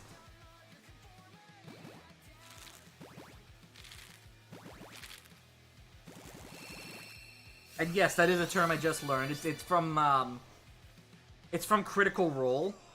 They had never been to YetiCon. I think I'll never go. Too far away from me. It always lands the same. Yeah. Well, supposedly they're really gonna start the Blue Mountain Resort that hosts the place that hosts the convention. They're really starting to crack down on the partying aspect of it. I don't know. There's not a lot in terms of events, to be honest. It's always very much about like the late night partying, from what I understand. Which again, it seems like the Blue Mountain Resort's really gonna crack down on. Like the only reason I went was because a friend of mine invited me, and I got to share a room essentially. That is very much, I don't know, like, if that would be a convention I'd go to myself. At this point now, the only convention I think I could ever see myself going to again would probably be Anime North. And I don't know how I feel about that, because, like...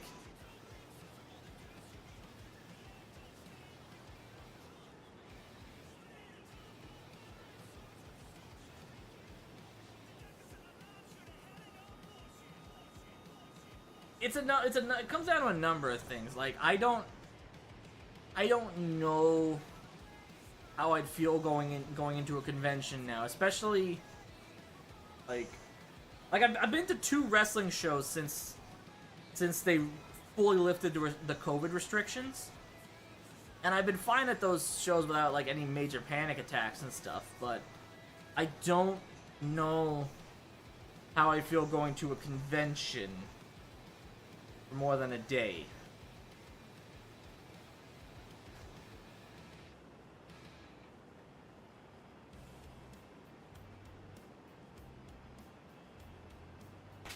Oh shit, exile. Patched.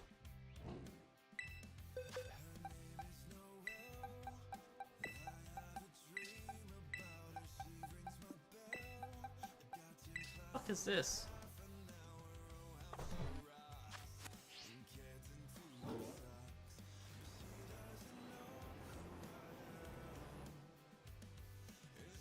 Oh, Teenage Dirtbag. That's what this is. Dirtbag. Funny thing, this is actually the first time I've actually heard Teenage Dirtbag.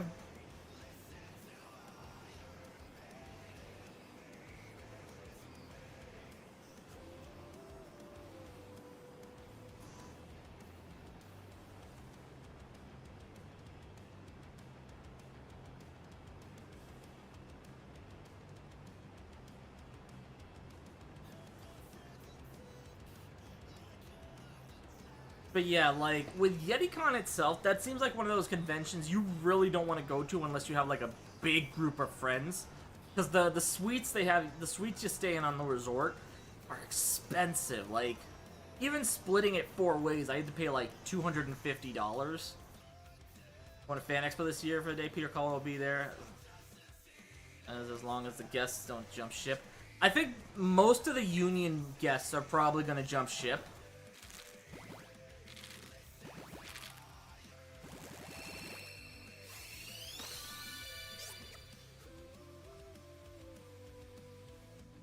I think Fan Expo was very naive to not expect like a lot of the really big name actors to not back out due to the strike. I could like even without the strike, I don't think I could ever see myself going back to Fan Expo because like even as far as conventions go, that is just so overcrowded and overpriced.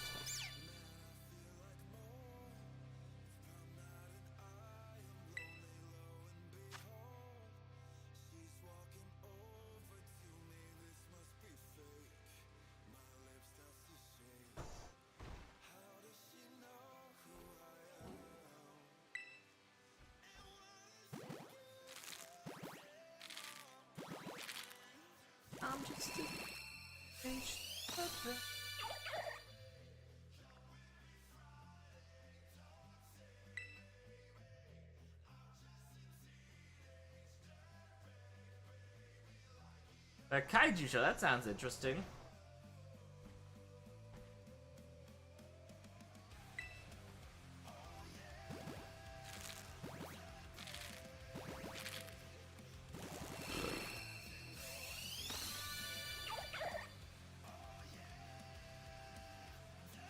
Not calling for a lot of help, are ya?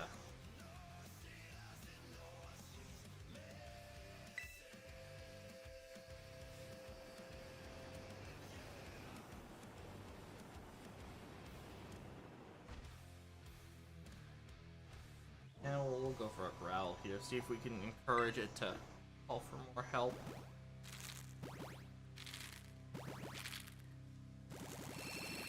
Peter Call will be very interesting though. Like, I don't know how voice... Because I don't know how voice actors specifically would be affected by the strike. Because Peter Cullen has done major movies. He's been in basically every single one of the live-action Transformers movies.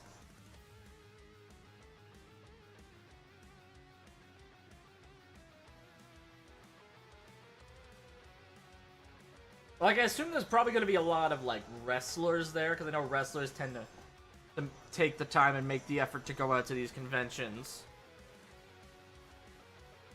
Besides that, like, maybe some reality show stars and, like, that'll probably be it.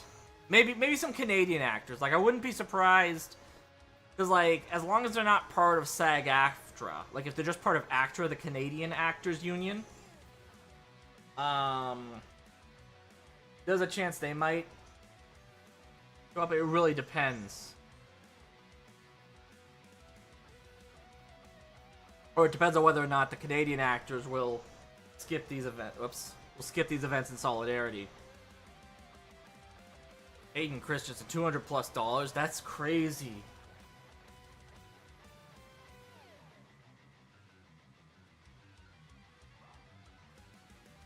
That's crazy.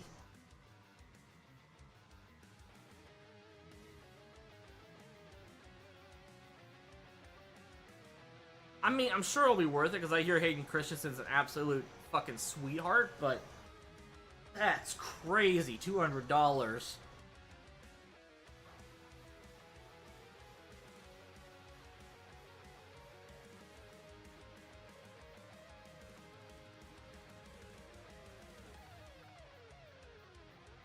Again, though, I don't know if he'll...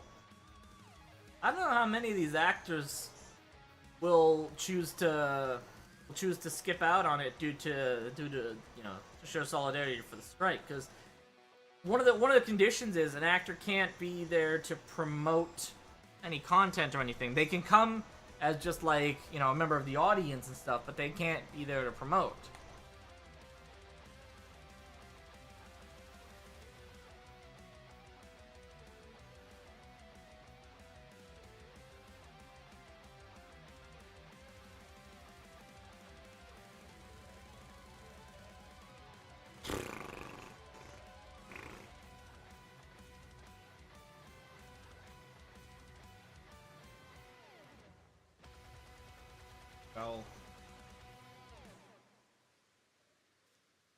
Oh. I did it again.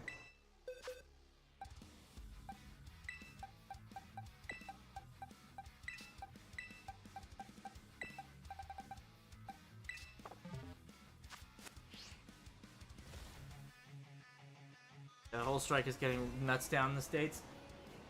Yeah, I mean...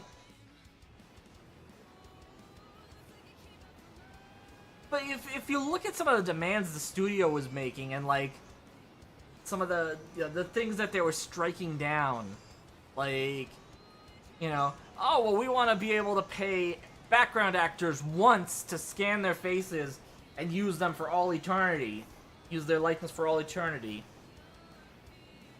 Or we don't want punishments for paying you guys late, which is ridiculous, right? Or even just like some of the anti-strike measures they've taken, where they've blocked off the sidewalk, which is a safety hazard in the city of Los Angeles. Or cutting down or completely removing the branches from the trees in 90-degree weather to try to force heat stroke on the protesters, which is ridiculous. It's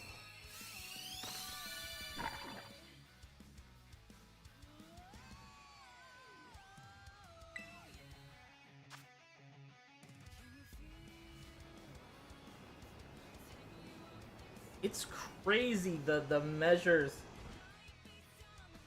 these assholes are taking just to try to save every cent they can to not pay people what they're fucking worth.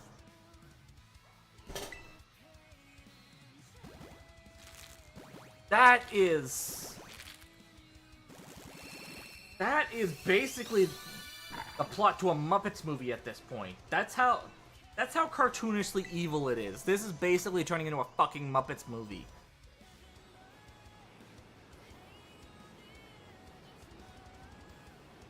Yeah, or the fact they said, oh, well, you guys getting paid a fair wage while we're making record profits is unrealistic.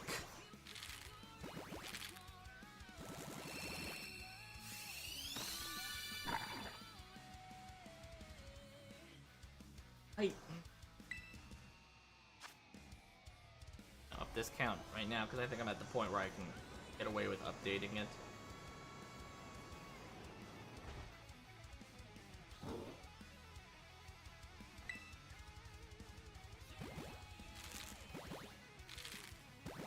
That's number 100.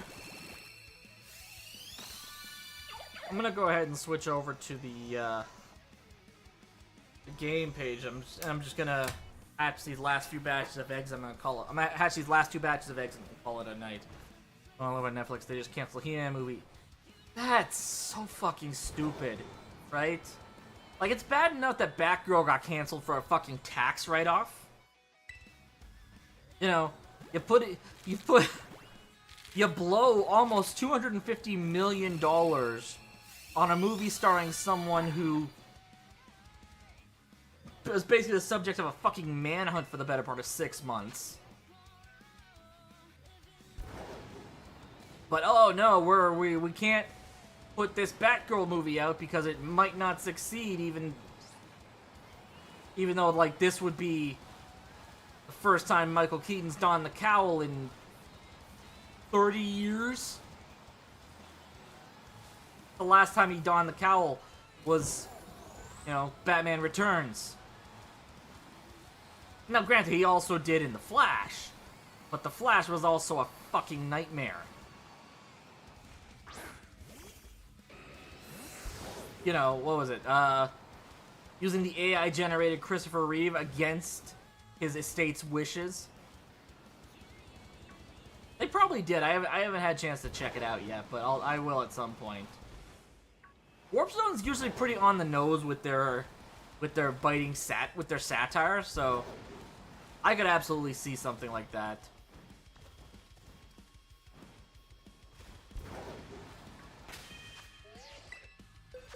I got 2 more batches of eggs to hatch, and I'm gonna call it a night.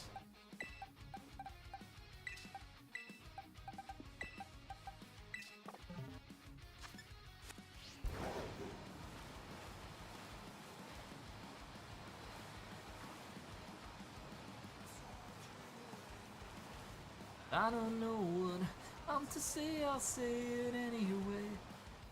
Today's another day to find you.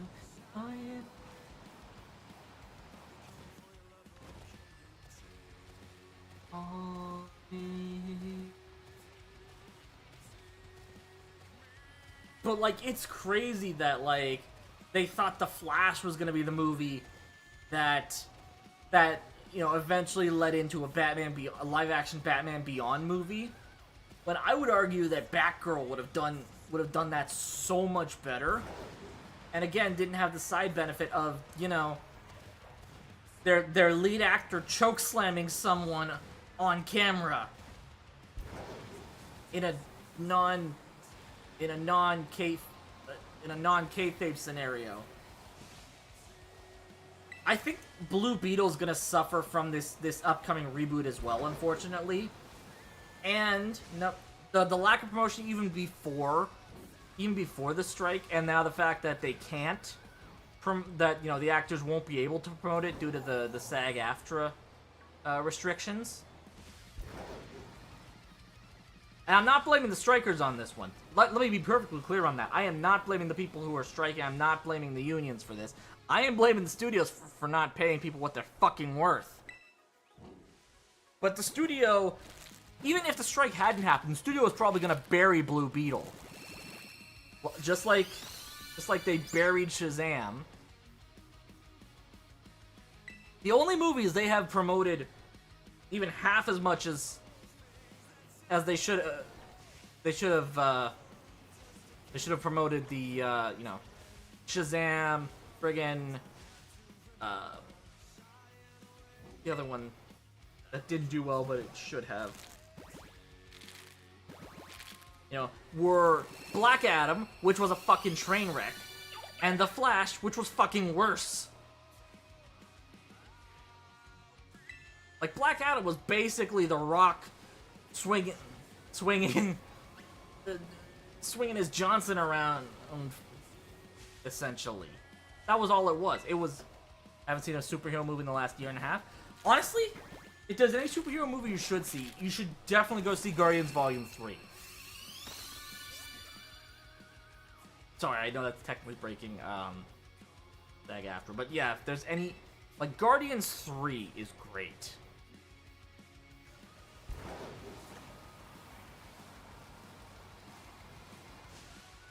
Like, that's one of the few movies I've actually seen in theaters more than once. And that list is only 4 movies right now. It's The Last Jedi, Shang-Chi, Legend of the Ten Rings. Yeah, that's fair. That's absolutely fair. And honestly, you're also not going to be missing much with Secret Invasion. That show kind of blows. I couldn't get past the first... I couldn't even start the second episode. Like,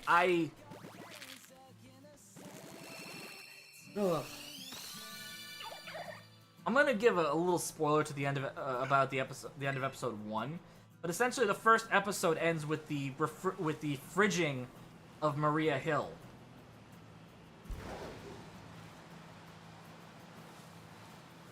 No reason why, just Maria Hill's dead now.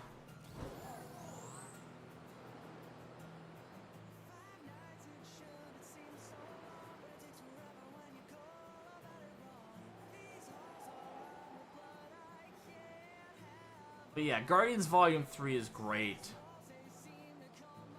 Oh yeah, and sorry, the other movie besides Guardians, Shang-Chi, and Last Jedi that I've seen in theaters more than once was obviously No Way Home.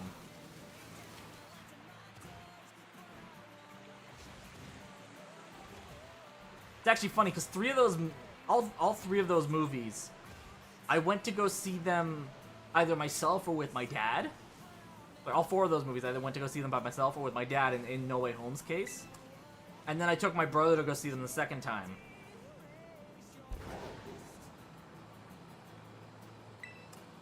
So with The Last Jedi, that was an early Christmas present to my younger brother at the time.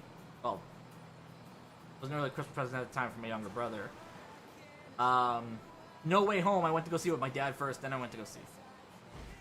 Yeah, I also have Mickey Mouse shows. I also don't... stopped caring. I totally get that, life takes over, and it's not always, especially when binging is a thing now, it's kind of hard, especially when we got into the habit of binging stuff on streaming services. It's kind of hard to go back to the idea of, like, appointment watching for TV. Like, I'm still kind of in that habit because professional wrestling, you can watch it. It's not really a good idea to binge that because it's not like regular TV where it's constantly, they film things in bulk and then release them on a season by season basis. It's actually why, like, the big theory is, like, WWE and AEW, the two biggest professional wrestling companies in the world, are really going to benefit from this SAG-AFTRA strike in terms of getting better media rights deals. Just because, like, they don't need to worry about filming in bulk a lot of times. All they really, because they can put on live content essentially every week. Minus the occasional preemption for, like, sporting events or, something like that. Yeah, exactly. Like, I can imagine, especially, like, a lot of content creators have to schedule how and when they watch stuff. Like, I know... Like, I can't imagine Linkara's not going to, when it comes time for Cosmic Fury, when Cosmic Fury finally comes out, I can't imagine he's not gonna schedule, like, a day every week to watch the episodes as they're first coming out, and then just, like, a couple of days if he wants to watch them a second time to get any extra notes.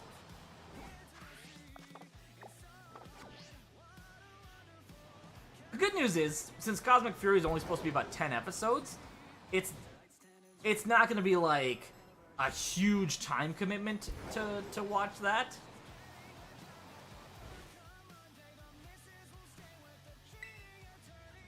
I'm just very interested to see, like, because if Cosmic Fury is getting only 10 episodes, that leaves no room for filler.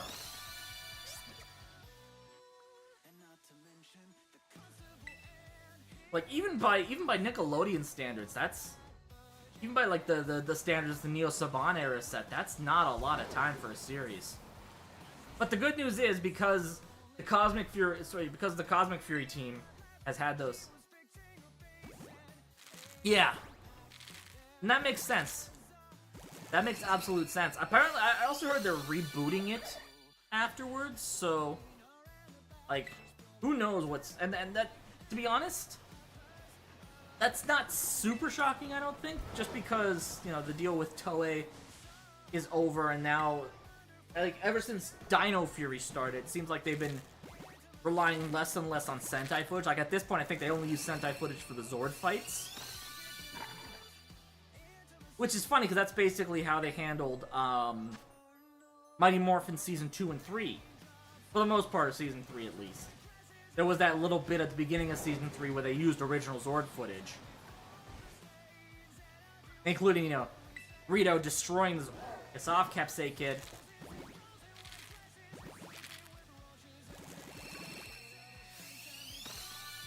But yeah, between the strikes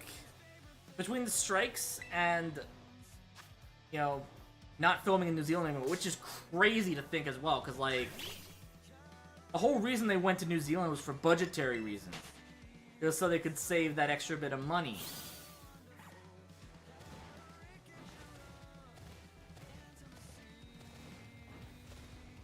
Like, I think the last season that was...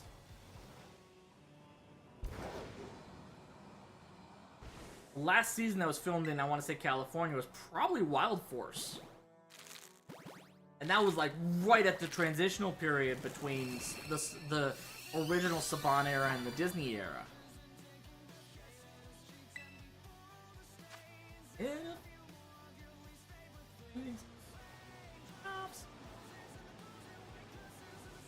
Little roaches.